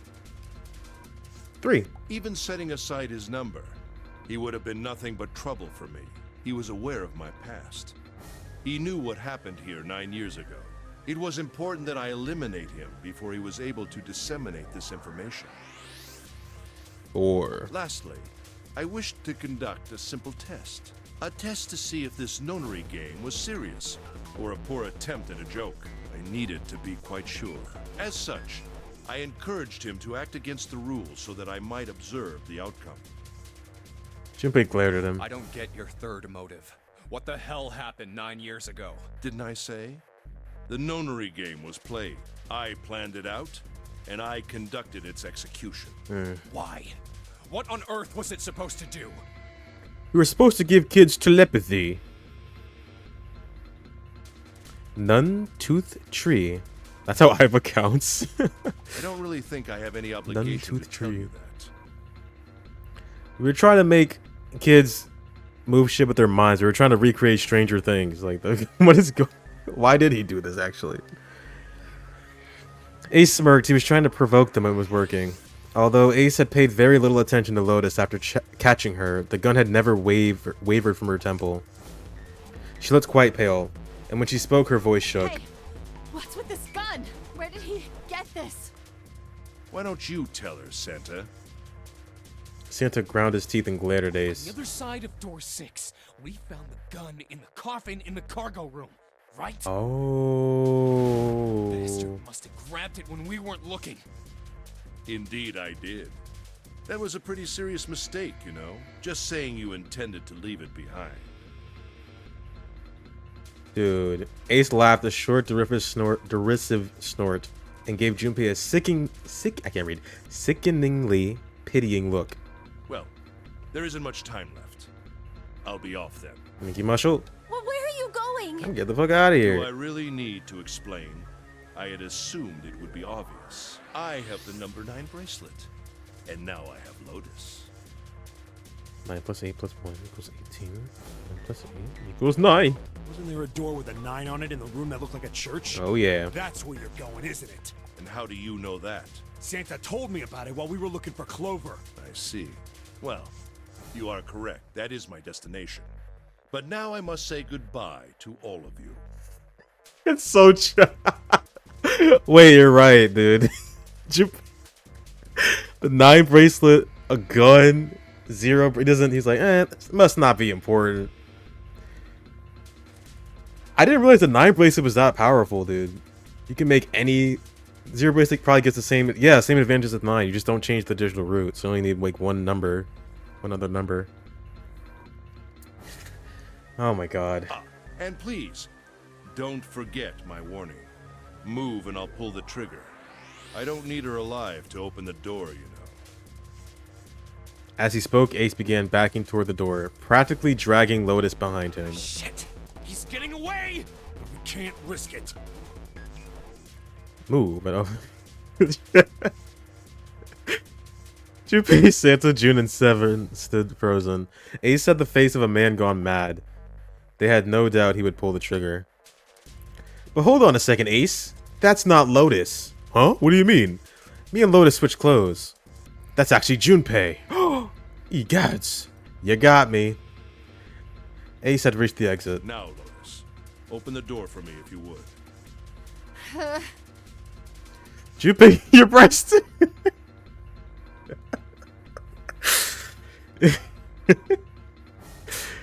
He forced Lotus to open it, then turned and addressed them once more. Bye. Wait, that's not Lotus. Ace, that's not Lotus. And he stepped at the door. Holy shit, dude. It fell shut. In the blink of an eye, they were gone. Damn it! As soon as Ace and Lotus were gone, Junpei and the others leapt for the door in pursuit of Ace. But as Junpei laid his hand on the doorknob... No, June! There was a noise behind him, rejection symptoms. He looked over his shoulder. June was kneeling on the floor, breathing heavily. Hey, June, what happened? Are you alright? Santa ran to June and wrapped his arm around her before she could collapse all the way. Jesus, you're burning up. Your fever's back. Are you okay? June's fever had returned, again for no apparent reason. Her eyes were watery and her eyelids drooped. Her breath came in dry, shallow I'm gasps. okay. Really, I'm fine. You should be worrying about Lotus. She was breathing hard now, and she could barely summon the strength to talk. But Junpei was torn. He couldn't leave June alone in the state she was in. But every moment they waited, Ace was farther away, Lotus's life in his hands. What was Junpei supposed to do? June's eyes drifted to Junpei. She managed to muster a weak smile. Jumpy, don't worry about me. I just need a little rest. I'll be fine. Don't you remember? I just needed to rest a little bit last time. So please, please save Lotus. Think about what Ace has already done, Junpei. When he's got what he needs from Lotus, you really think he's just gonna let her walk away? No. Damn it. You probably shot her already. You guys go on ahead. Soon as June starts feeling better, we'll follow you. Go!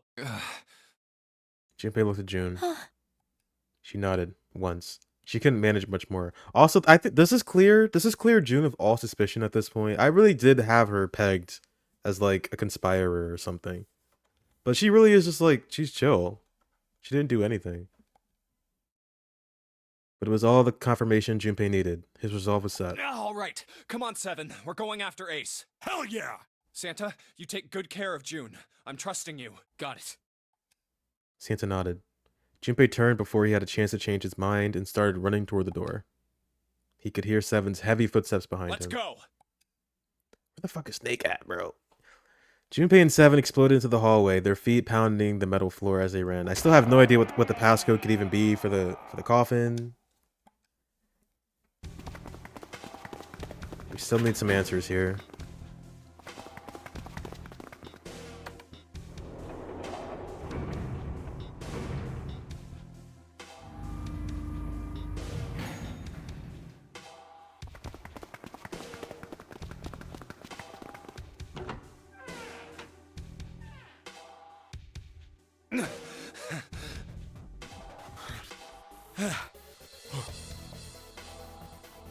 Junpei and Seven had finally arrived at the church, exhausted and out of breath. As their lungs struggled to catch their breath, their eyes frantically scanned the room. Where are they? I don't see them. You think they already went through? He reached up to wipe a palm full of sweat from his brow. Maybe. Even as he spoke, Junpei was already on his way to the to the larger of the number 9 doors. Let's check the red. Red vacant. He spun around and headed toward the smaller door. This red would tell him if Ace and Lotus had moved to another room. Engaged. It's occupied. Oh. That means Ace and Lotus went through here. Yeah, it seems like it. Junpei and Seven stepped away from the door. They retreated to the center of the room and began to talk. What do we do now? Yeah, what should we do? Well, the big door is still vacant, but... The two of us can't do anything with it. Yeah, not even counting how our digital route isn't 9. Just then, as they were pondering what to do next. I was waiting. Yeah, there it is. Waiting for the pounding. What did we... There was a noise. A noise like someone hitting a thick wooden panel. What's that sound? It's Snake. Junpei looked up, surprised. Seven followed suit, his eyes jumping around the room, looking for the source of the sound.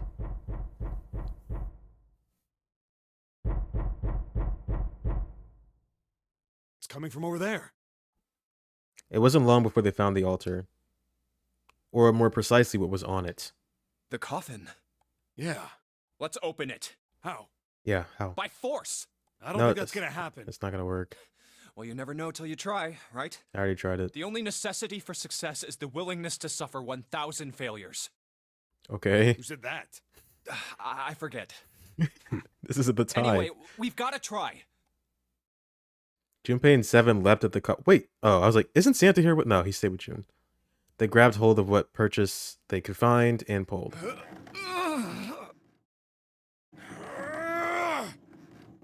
Damn it! See? Didn't I tell you? If you could just pull it open, why would it have something like that? What is the password? Seven pointed at a keypad on the side of the coffin. Right. So unless I put in the right passcode, it's not gonna open. It's Thomas Edison? Oh, it must be. The noise hadn't stopped. In fact, as it continued, it had only gotten louder. Okay, but like... What? I'm sure he made a guest appearance on there. Number one, he's banging on the door, or whoever it is. Maybe it's not Snake. So we can hear sound. Why don't they just like, maybe they don't know. I guess they wouldn't know what the passcode is. They weren't, yeah. Just because you're locked in something doesn't mean you know how to get out. Or they're like gagged or something. They can't talk. I don't know. But I feel like some communication could happen because we can hear the pounding. What were they supposed to do, Junpei Was wondered. there some sort of clue somewhere? I don't fucking know. Don't end it here. Stop doing this. They stood there for a few moments staring at the coffin, and then Seven spoke. Hey, Junpei, I remember you mumbling about some weird numbers over by the bathroom in the first-class cabin. Oh, You yeah. got those numbers by solving the secret message Clover was holding, right? But that's for the safe. Is it for this too? Truth had gone, or something like that. Yeah, that's right. What about it? Well, maybe that number's the passcode for this thing too. No way. Come on, that's impossible. Those numbers were the code to unlock that safe. Yeah, but the person who set up that safe in this coffin is the same person, right? Zero set up both of these. Yeah, probably. Well, then they might have set the same passcode for both of them. That's ridiculous. That is a little silly. Why don't you just try it? I mean, it's not like you'll make things any worse. It'd just be a waste of time. There's no way they're the same number. Wait, why? Yeah, just try How do it. you know that? You never know until you try. The only necessity for success is the willingness to suffer 1,000 failures. Yeah. Zero also set up every other puzzle on the boat. Right? It could be anything. Yeah, Seven's right with this one. I mean, it could be something different, but it's like, why don't we just try it? We're here. We gotta see. Come on. We gotta see this. Who said that? You. Fine. He knelt down in front of the keypad and looked at it. Perhaps because he repeated them so many times. Okay, I didn't have to write this shit down. I thought they were gonna make me. Numbers came easily to Junpei's mind. 1438 3421. Quickly, he typed them in. Hold on, wait. I'm gonna add this up. Is this 9? If this is 9, this is it. Let me add this up. This might be 9.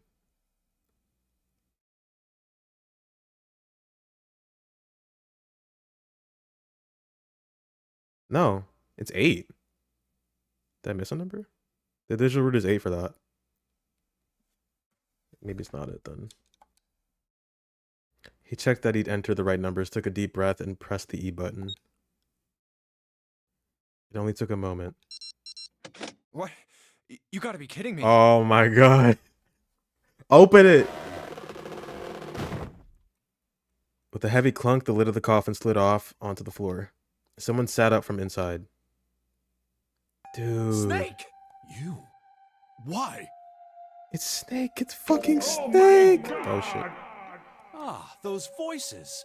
Junpei and Seven, unless I'm mistaken. No, we switched clothes. Where are the others? Are they elsewhere? Clover's dead. Of course, there was no reason Snake would have known anything about where anyone else would be. I was just taking a nap. Is everybody still alive? Junpei and Seven looked at one another. There was a great deal he needed to know. And what are you wearing? They had to tell him something, however, so they began to talk. Snake explained to them how he came to be locked in the coffin. Apparently, he'd been hit with some sort of knockout gas. And Junpei and Seven explained what had happened to the rest of them. I see. I believe I got the gist of everything. Dude, your sister's dead. Have I been sufficiently caught up? Your sister's dead. You don't even give a fuck. No, there was one thing they kept. Oh, they didn't tell him. There was one thing, however, that neither Seven nor Junpei could bring themselves to say. That Ace had killed Clover. They feared that if Snake knew, he might well go insane. They decided as much by a look the moment Snake had climbed out of the coffin. That still doesn't explain why you were trapped in here. We've still got no clue about Zero's true identity, let alone why the hell he's doing all this. Why did he put Guy X in Snake's clothes? Is all this stuff somehow related to that notary game that was played 9 years ago? Hey, Snake, do you know anything? Junpei put the question to Snake. His answer was less than illuminating. What are you talking about? I apologize, but I have no idea what you're saying.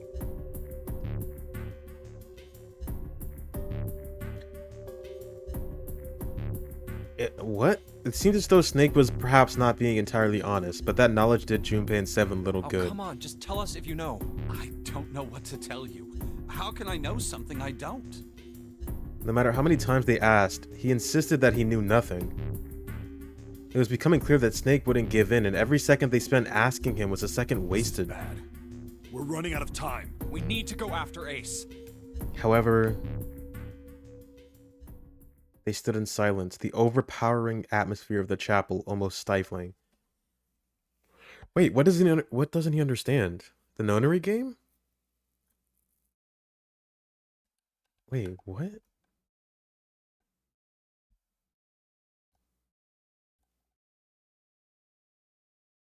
He doesn't know? Why?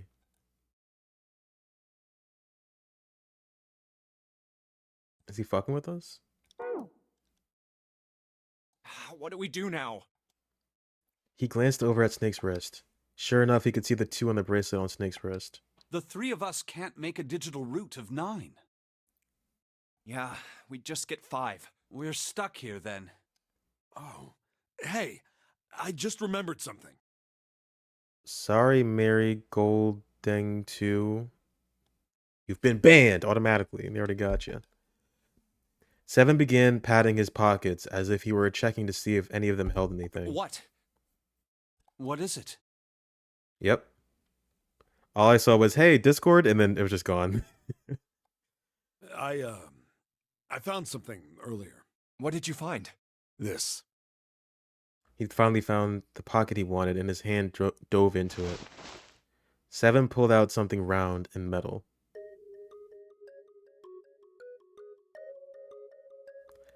Okay. Oh, you saw it? Yeah, I saw it too. You can click and read it, really. For me, it just says, message was deleted by a moderator.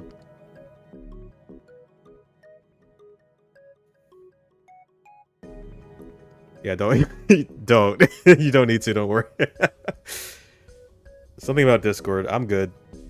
There was no mistaking the number glowing at them from the face like a cartoon eye. 0. Zero's bracelet. What did you say? Are you saying that 7 has the number 0 bracelet? Yeah. Where did you get that? Snake's question was innocent enough, but if he learned the truth, if he'd been able to see, he would have noticed Seven looked away. Clover gave it to me. She did? Yeah. How did she come by it? Well, she found it. See, on the other side of door 1, A deck, the captain's quarters. She asked me to hold on to it because it was too big and bulky for her to be lugging around. A watch? He's lying.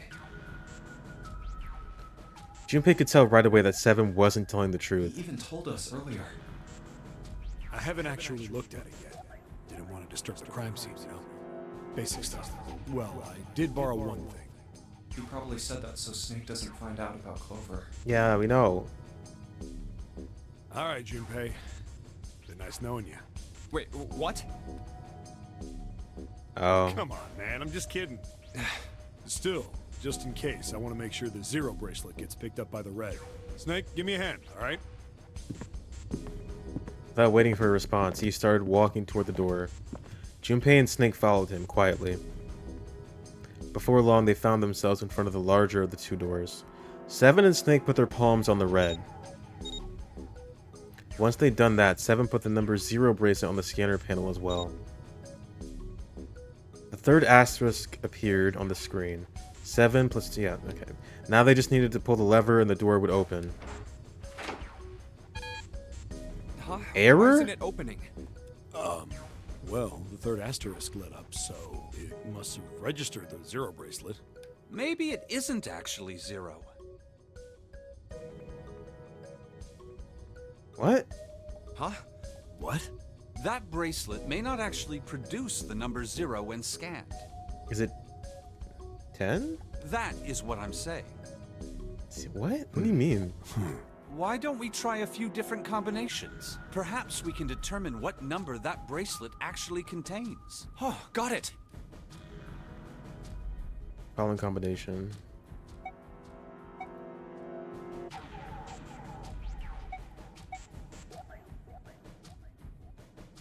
Still with me and Snake then.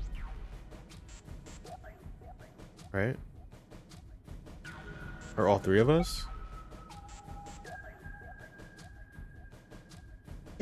Let's try all three of us and the bracelet. If this combination works, then the number for this bracelet is 4.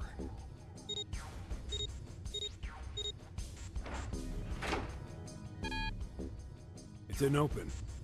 Then this bracelet is not 4. Then...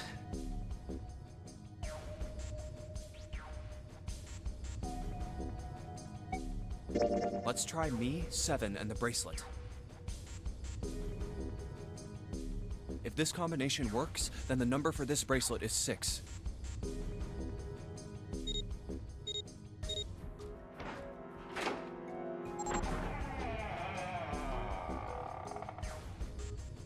It opened.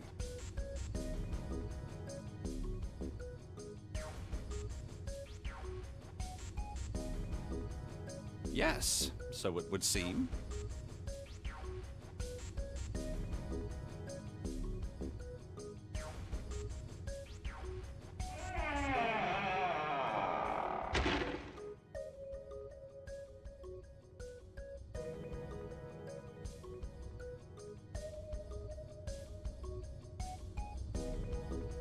That means the bracelet is actually 6. No.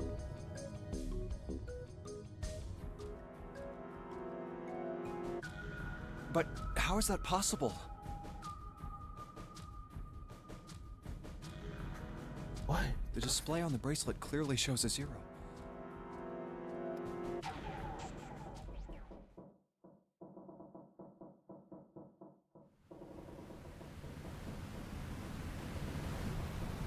Oh man, that's not good.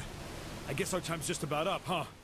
At any rate, we know now that the door can be opened. Let's go! But, Snake, are you sure? Yeah. You know that only Junpei and I can go through this way. You needn't worry. I have a solution to this problem. My last resort. But if now is not the time for last resorts, then when? Last? Resort?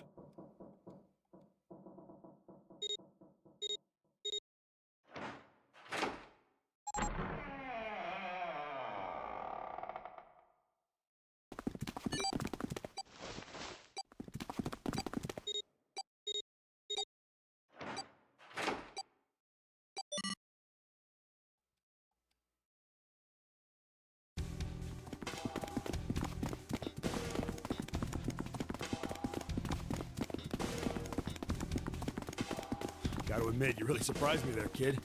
I couldn't figure out how the hell you were gonna get out of that one. How come you didn't do that right off the bat? As I told you, it was a last resort. Had I used it at the beginning of the game, I would have come under a great deal of suspicion. I imagine that most people would have taken it to mean that I was Zero. Once they'd convinced themselves of that, I wasn't optimistic about my chances of making it out of here alive, let alone unscathed. I felt it best to play my cards close to the chest, as it were. That way, if I were in a situation where there was nothing else I could do, I'd have a little trick up my sleeve. I'd just take my bracelet off.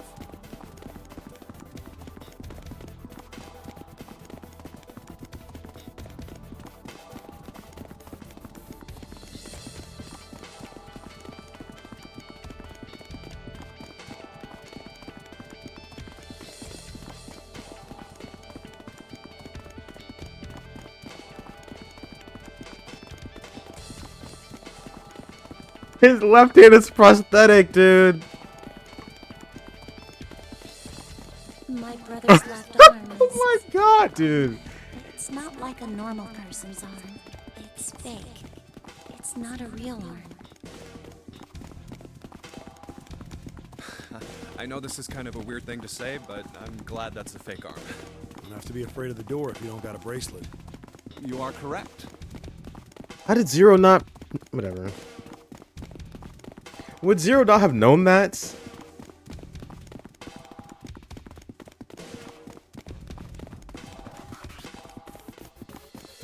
Why is it 6? Why is 0 6? Oh, June, man, June. The June stocks are plummeting. I knew she was suspicious.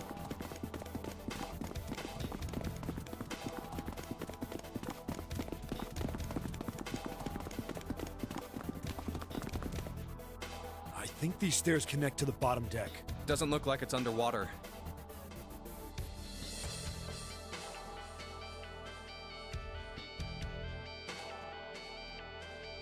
Let's go through that door.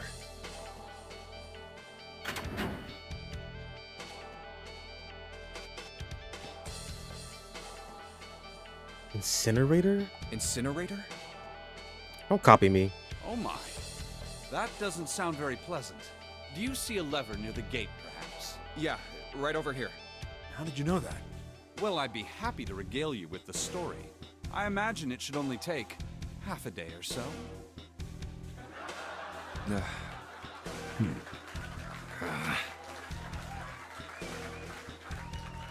If you pull it, the door ought to open. Got it.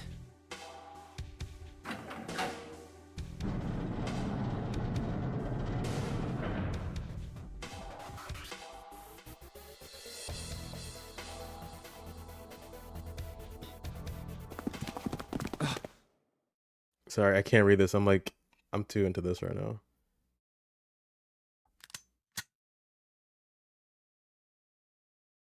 Oh my god.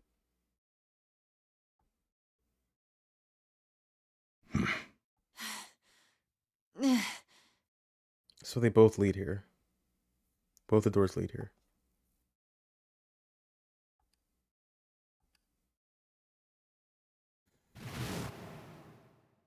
Another 9 do— Oh, 999. Haha, gotcha.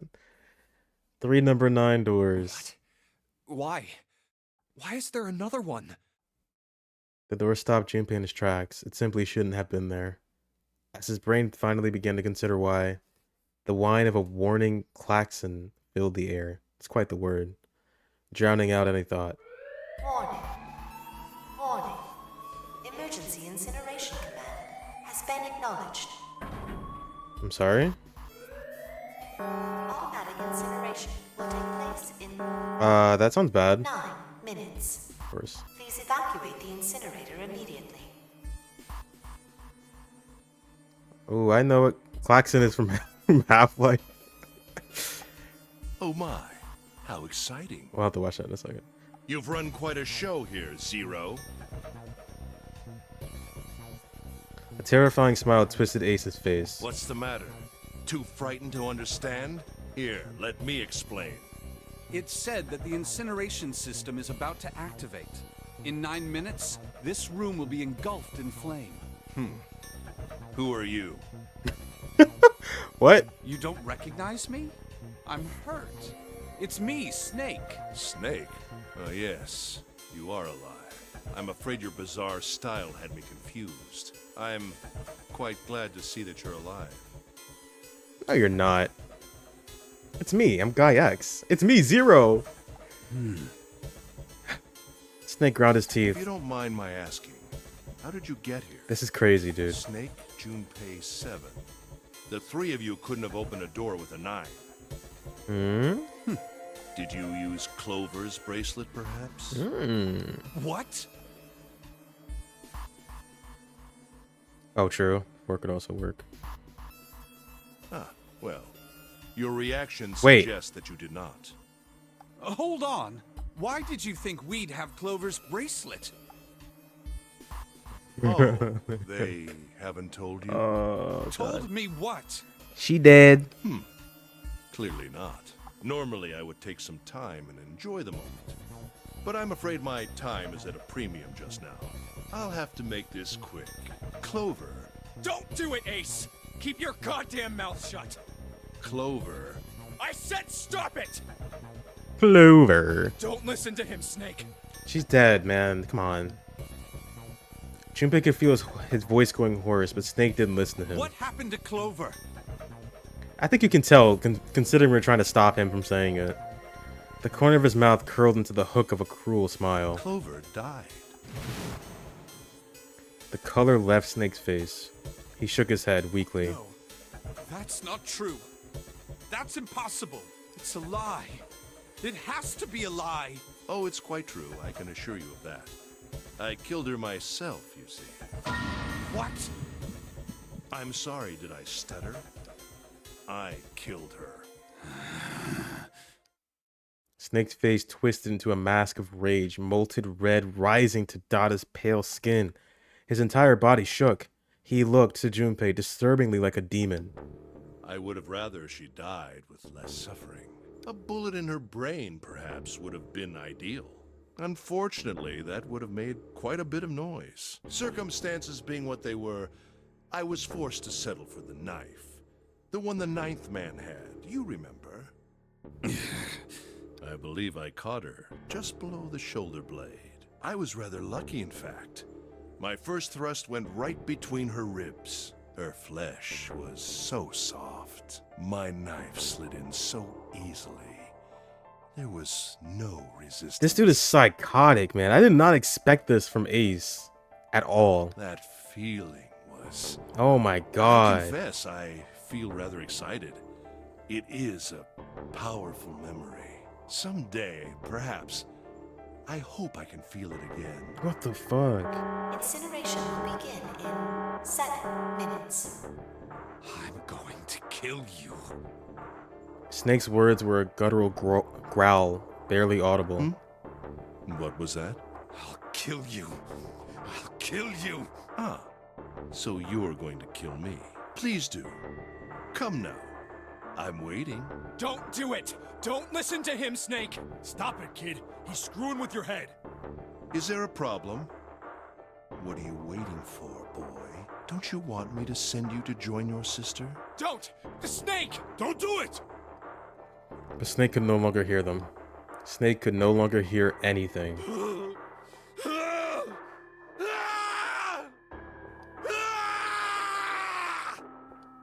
Snake moved like a bolt of lightning. His scream echoed through the incineration chamber, full of rage and despair. Snake! Snake! And there it is. Oh yeah, Snake, he was holding a gun. Oh, he's dead. Oops. We probably should have told him that. Another scream filled the room. It was Lotus. She ran across the room toward Junpei, her eyes wide with terror. Lotus! Hurry! This way! Snake's ill-fated attack had loosened Ace's grip on her, and she'd made a run for it. She reached Seven and Junpei and ducked behind them. Incineration will begin in 5 minutes. Give me the woman. He raised the I gun. need her. Without her bracelet, I will be unable to open this door. So is there really only one way then? So we can't all leave. Or can we? I don't know. Quickly now! I don't have time for your shenanigans. In the center of the room, Snake's body lay eerily still. He looked like a human larva, prone and vulnerable on the floor. I see.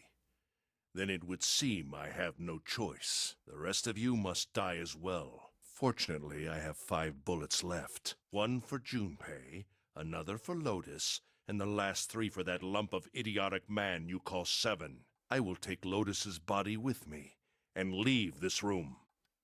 Incineration will begin in 4 minutes. Well, it looks as though our time together is at an end. I rather enjoyed playing with you. Damn it! Junpei could see Ace's finger tighten. He could see it begin to squeeze down on the trigger. His body tensed, preparing for the catastrophic impact of hot lead against human flesh. Goodbye. Then it happened. Kill you! He's immortal! What? No, that's impossible. For the first time, Ace's composure broke. With obvious effort, Snake lunged forward, one step closer to Ace, then another. He looked, for all the world, like a zombie. Kill you! I'll kill you! His voice was the mournful wailing of the undead. Stay away from me! Get back! Stop! If you come any closer, I'll... Get away from me! Little by little, Ace was retreating. Snake didn't stop. He continued his stiff, inexorable approach, his eyes twin pools of pure fury. Listen to me! I said, don't come any closer! Shit! You bastard!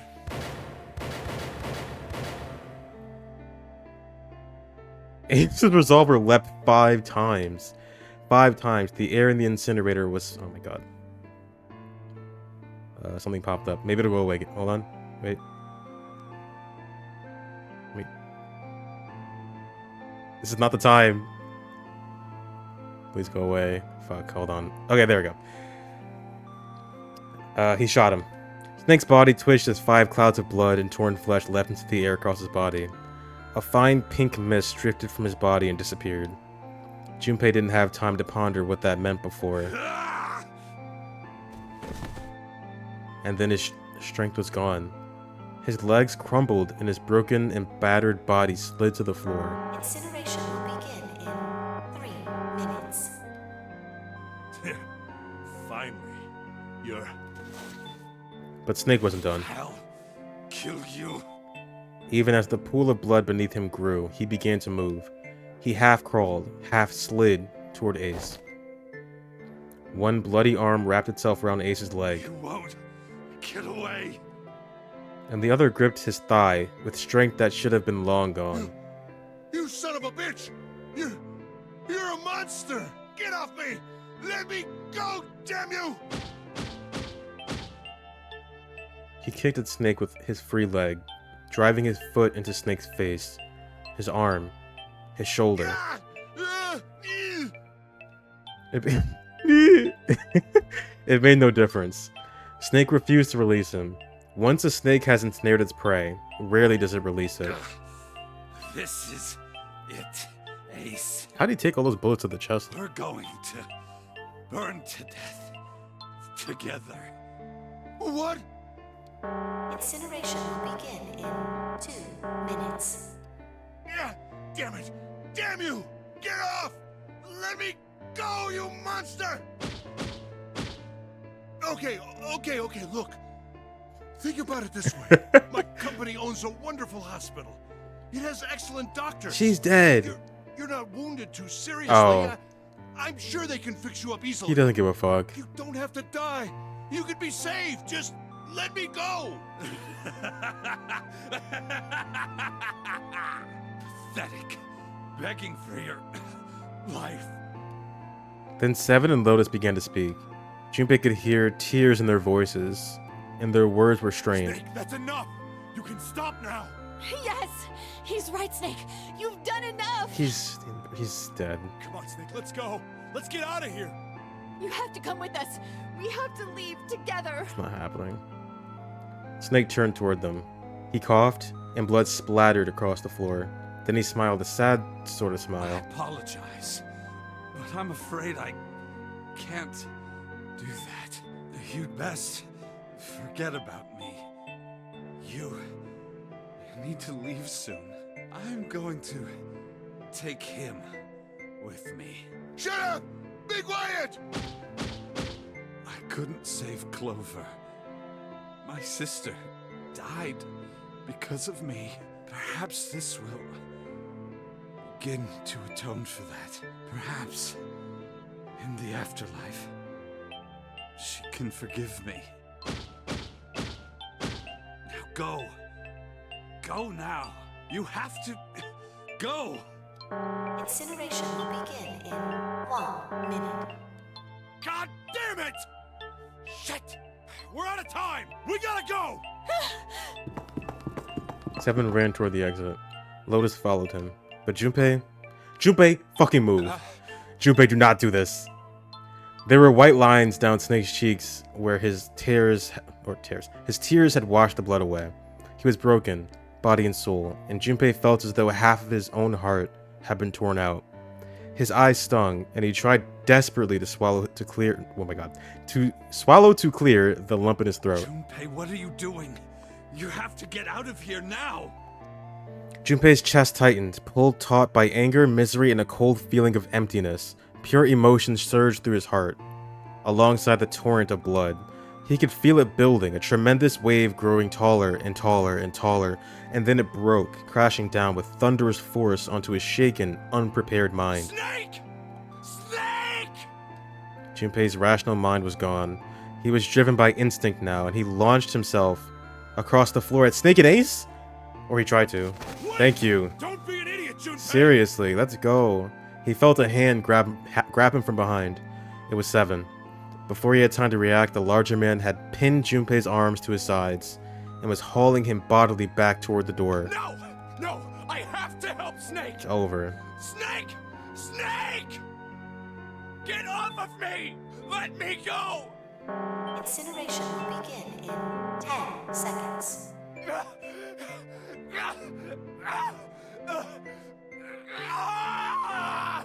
7, 6. Damn it, I don't get a choice, kid! Don't blame me for this, alright?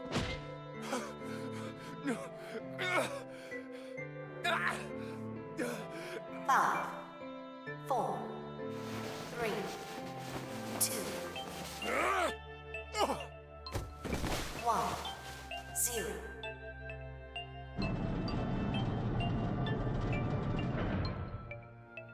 Gates 2 and 3 are locked down, beginning incineration.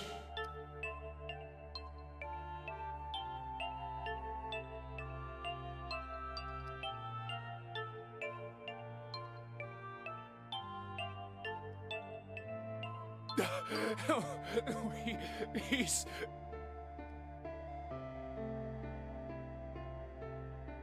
Shit! Damn you all! Why?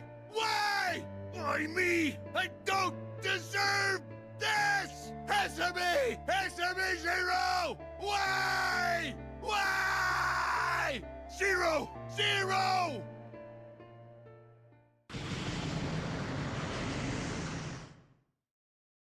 Zero! Oh my god.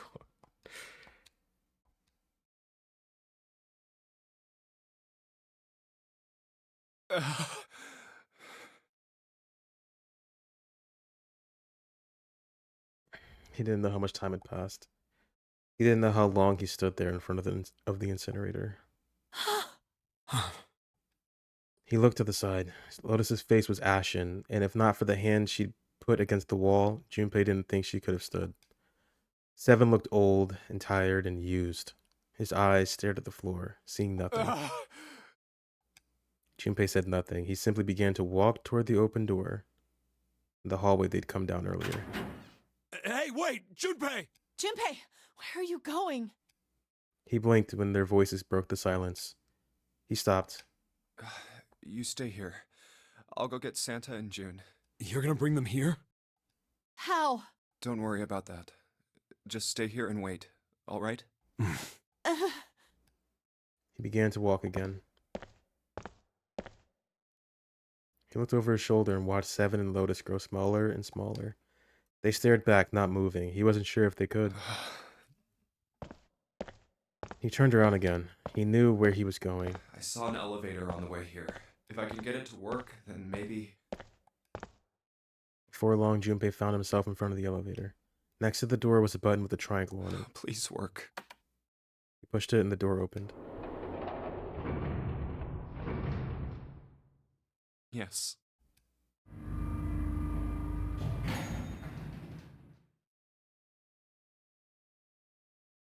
Junpei was in the large hospital room.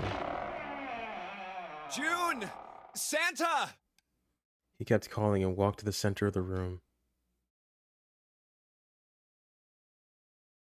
But try as he might, he couldn't find them. Damn it. Where did they go? Increasingly frustrated and increasingly worried, Junpei left the large hospital room. He had no choice. He would have to look for them. Junpei's heart was heavy. He couldn't shake the feeling, but there was a part of him that felt it would be wrong to, even if he could. With every step he took, his legs felt more and more like lead.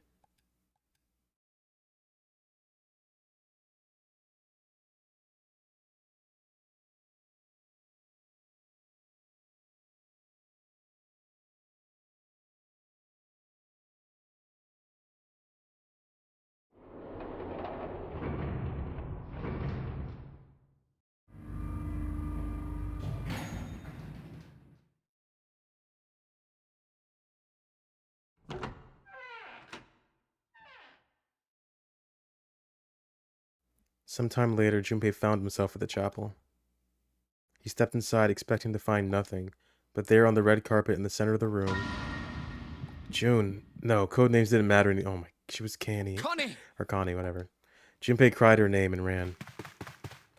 Like lightning, he ran across the room toward her. Connie! He stumbled to a stop. As he looked down at her body, lying so still on the floor, he felt the icy grip of fear upon his heart. She was still, so very still. No. It can't be. It's impossible. Slowly, Junpei bent down toward her. His hand shook, and he felt very cold and very hot at the same time. He forced himself to look. Her back. Her back was moving. Slowly, it rose and fell. Relief washed over him. Connie! Junpei reached down and gently, very gently, lifted her up. Connie, are you alright? Jumpy? I'm gonna die again, Jumpy. What the fuck? Her face was pale, and her lips were dry and cracked. Her eyes were blank and cloudy. They stared straight at Junpei, but saw nothing. Trembling, Junpei wrapped his arm around her back. She was cold. Very cold. Junpei tried to convince himself that it was only his imagination, but she felt as though she were fading away. He could feel his heart pounding frantically in his chest. Man. Connie, what the hell happened to you?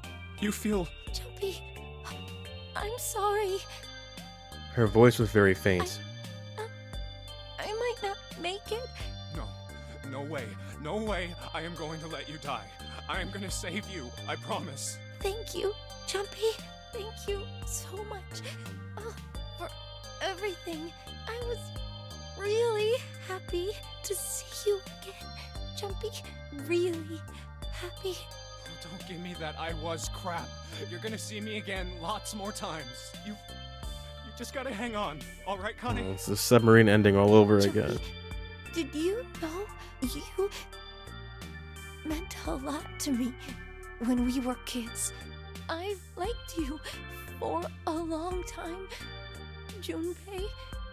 A really long time. Junpei's vision had gone blurry. It took him a moment to realize his eyes were filled with tears. He could feel a piercing point of heat deep in his heart, like a white-hot flame. He looked down at Akane. There was a crack of static from above his head, and a voice spoke. Zero. You son of a bitch! Zero! Where are you hiding? Junpei frantically scanned the ceiling for the source of the voice.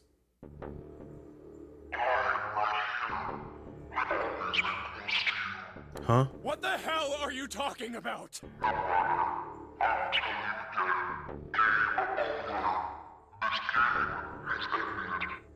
What?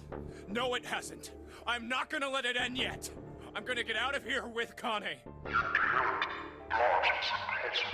Why? Shut up. The wrong path?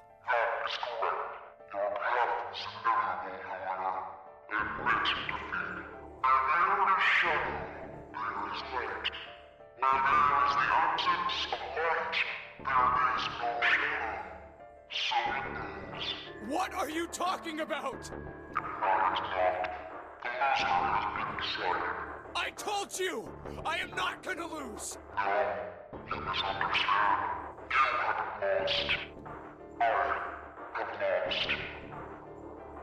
What? Junpei didn't have time to ponder what that meant before he heard the door slam shut behind him. He spun around. There was no one there. Was it Zero? Connie, wait here. I'll be right back, I promise. She managed a single nod. Junpei laid her back down gently and leapt for the door. He yanked it open and shot outside. No one. The hall was empty. There was nothing moving anywhere. Where are you? It doesn't matter. I need to get Connie out for... He didn't want to leave Kane alone any longer than he had to, so Junpei turned around and headed back to the chapel. And she's gone. Connie! She wasn't there. She wasn't anywhere. She'd been lying there on the floor just moments before, and now she was gone. Oh God. No. Where is she? Connie!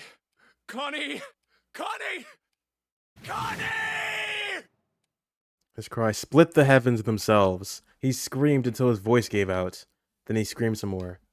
But there was nothing. No answer. His voice faded away, and all that remained was cold, unfeeling silence. That was when he noticed it. Huh? What is this? Strange smell. Getting knocked out when he'd smelled before. Wait. This is... white smoke. 9 seconds later, Junpei's mind winked out.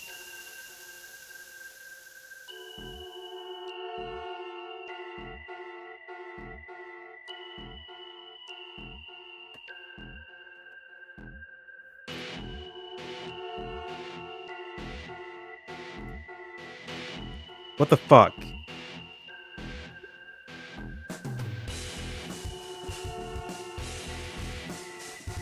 I love their car horn in the background. They're like, damn, somebody forgot to turn their car off. We should use that in the song.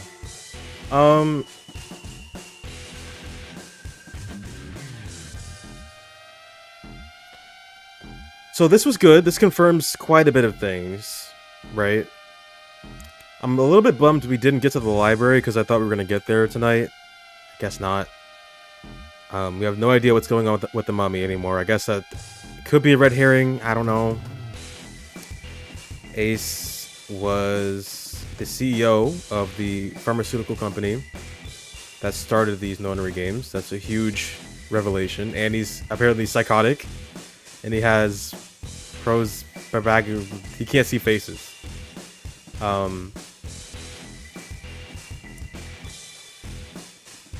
The number 0 bracelets is not 0. It's 6. I don't really know what that means. It's gotta mean something. It's something to do with June. I guess. Is June 0? But how does that work?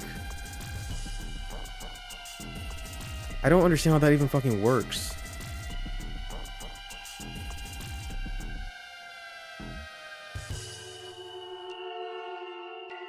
And where did Santa go?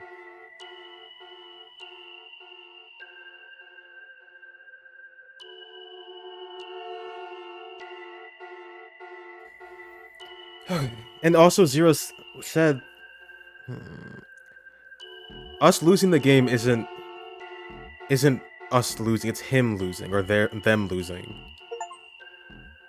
Chance of loss is not 0. 0 lost ending.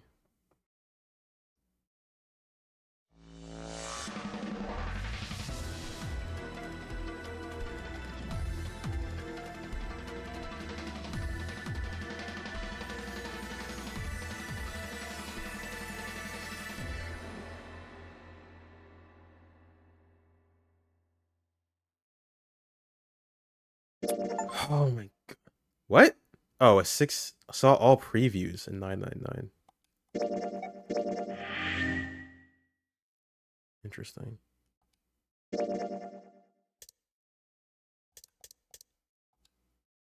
That's unlocked. Yeah, that's the key.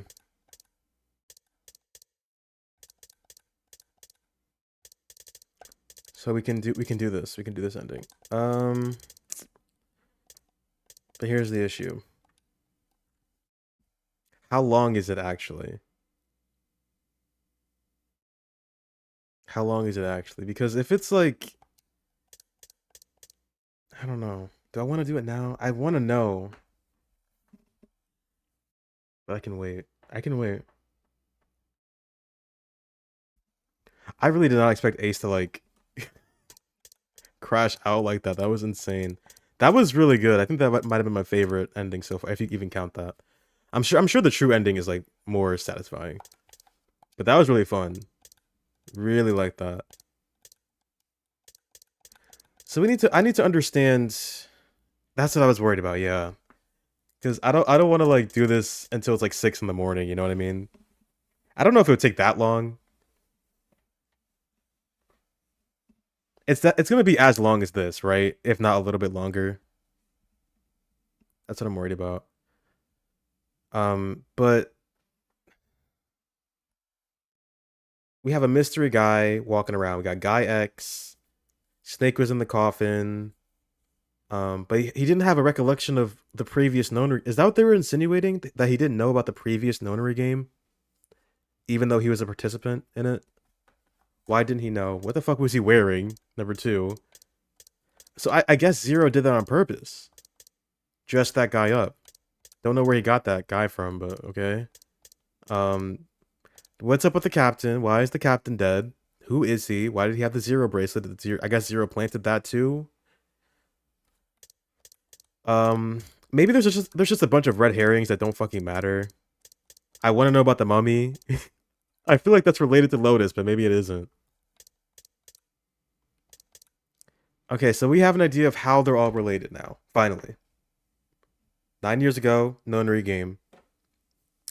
Seemingly, this pharmaceutical company kidnapped kids to test telepathy.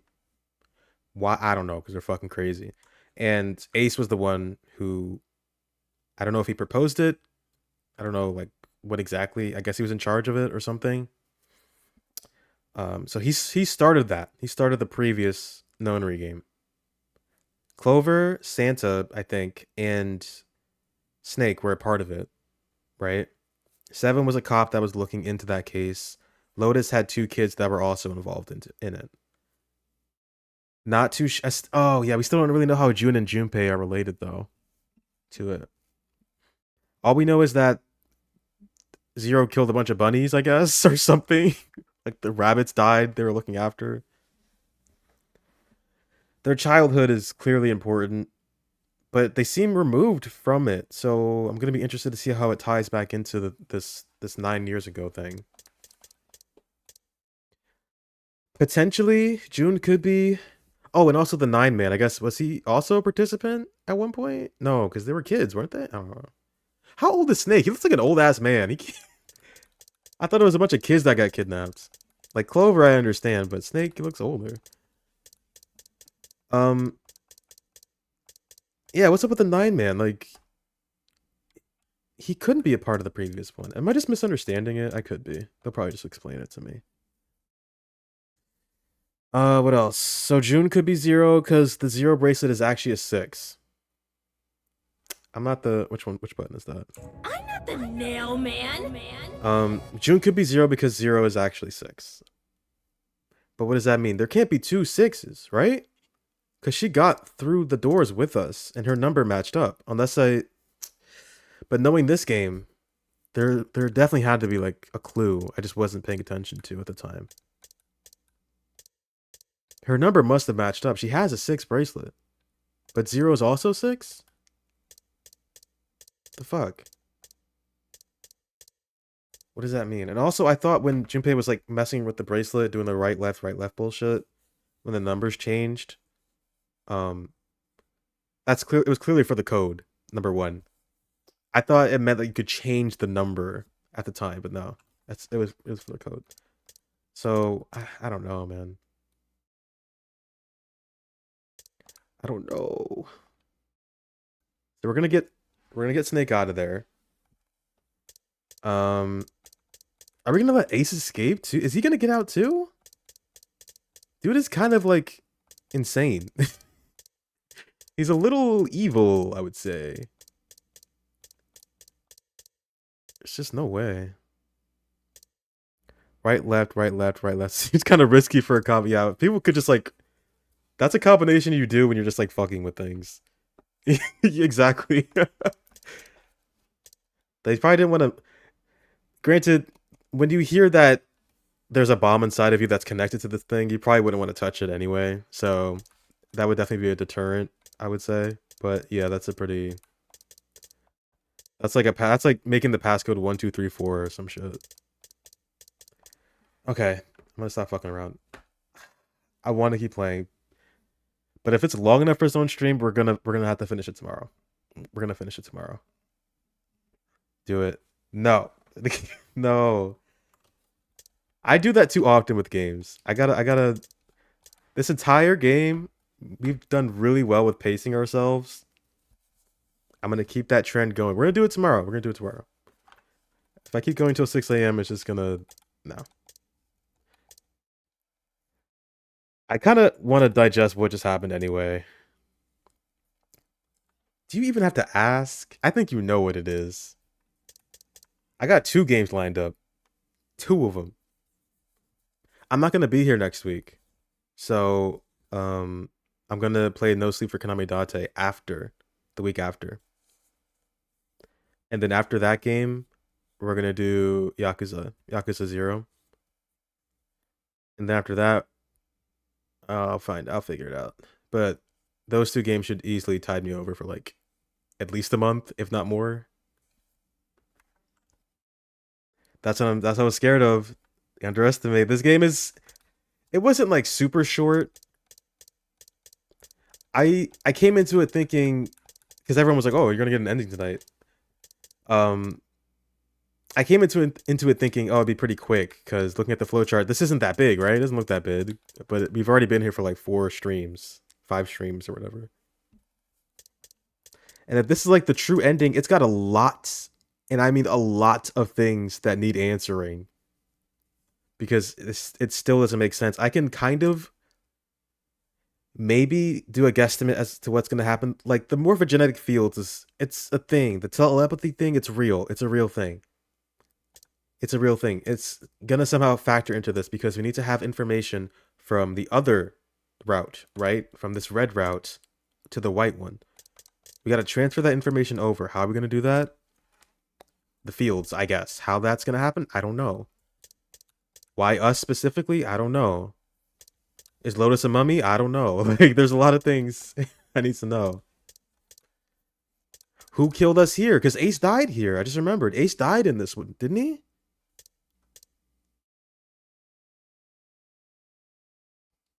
I'm pretty sure Ace died in this ending. Everybody died. So if June is 0, how does that work?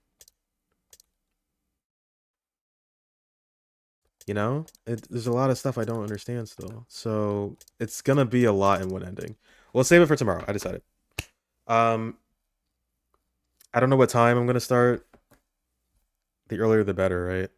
Let me see. Might be around the same time. I gotta get prepared to have my mind fucking blown. Because that was actually really, really entertaining. That was the best ending yet. I did not. Everything came out of left field for me there. Yeah. Around the same time. I'll try to get home as early as I can, but I'm going to be out, so. 9:30, 9:45. See around there. Be prepared to be up until like 4 in the morning. 3 left behind. Oh, I'm so tempted. Oh, but I want no. Oh, but no. What? I saw it's like selling decently or something. Other than the update, I actually have not been keeping up with 100 Line. Something crazy happened.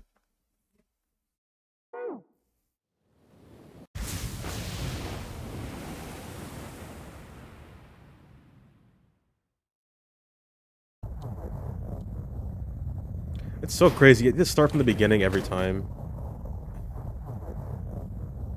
That is rough, buddy. Alright, let's back up. Yeah. Definitely.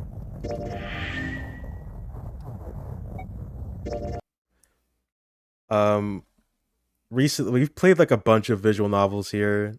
So and I have a penchant for just like playing games for 12 hours straight. I'm trying to like stop doing that. Unless I really, really like it. And I do like this a lot, but it's easier to break up for sure.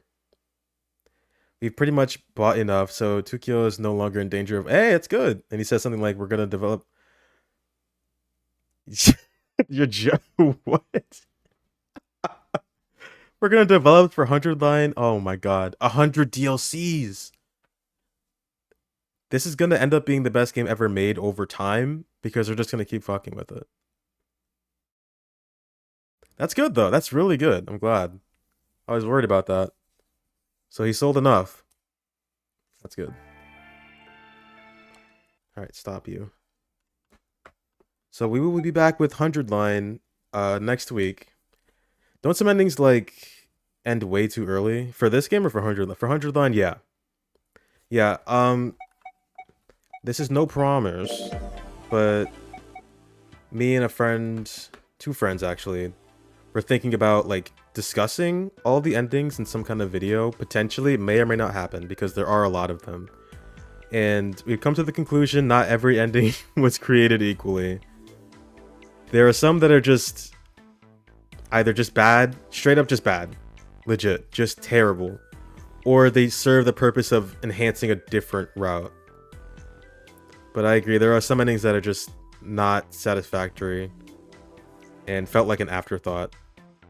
And sometimes it even like makes things in other routes inconsistent plot-wise. So the Zero Escape series had budget constraints. I can imagine. I can imagine for a game like this, but for what even if it's a low budget, this game is really good looking. I know that they had pixel art originally, but the animations are really nice. The 3D models are definitely dated, but it's charming in its own way, I would say. Looks pretty good for a game on the DS, for sure. I do wonder what the next game's gonna look like. I know they have 3D models. But I really like the style. I wish they stuck with it. But it's okay. But yeah, if 100 Line gets more DLC stuff, I'm definitely gonna play that too. So we're just gonna be here for a while with that. They relied on great voice acting. That's the best way to tell a story. The voice acting is good. The voice acting is good. I think what carries it even more is just the way the characters are written. For sure. They talk, I've said this before, but like the way that the characters talk is very natural in a way. And just their banter is always entertaining. And like even in they had good banter, but it's different here. It's different here. It's not always, they say nonsensical things sometimes too. Pretty often, I guess. With it felt more like random, haha funny. They actually have good banter here, where it's like genuinely hilarious to me. The Hiroko novel is like number 2 or number 4 or something. Oh, in terms of budget constraints? Oh, not getting random voice. Okay, yeah. Yeah, definitely. Good voice acting definitely goes the extra mile. It's been pretty good so far. A lot of voice actors I should have recognized. Like fucking the principal guy. I don't know his name though. Clover's Miyu. Who else is there? You said Sean Chiplock was someone. Was it Snake? Novel. Oh, yeah. File 3. I don't know if it... I won't say anything. Did you read it yet? Yeah, it does imply that, yes. I won't say anything. Okay. With Santa. Sean Chiplock, Santa. Okay. I really should know voice. I'm terrible with voice actors, dude.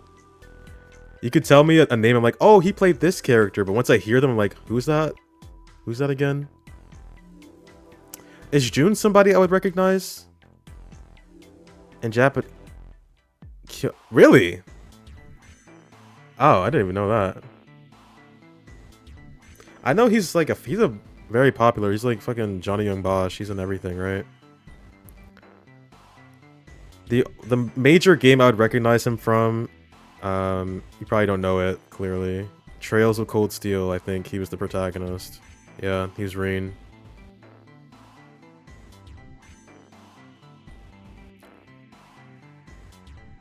Oh, he's Mishima from Persona 5 too. Yeah, he's in a lot of shit.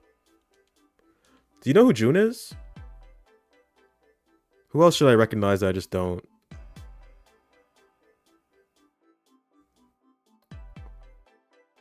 What? Which one? Is that the red one? Was Monotaro the red one? I think he was. That was him?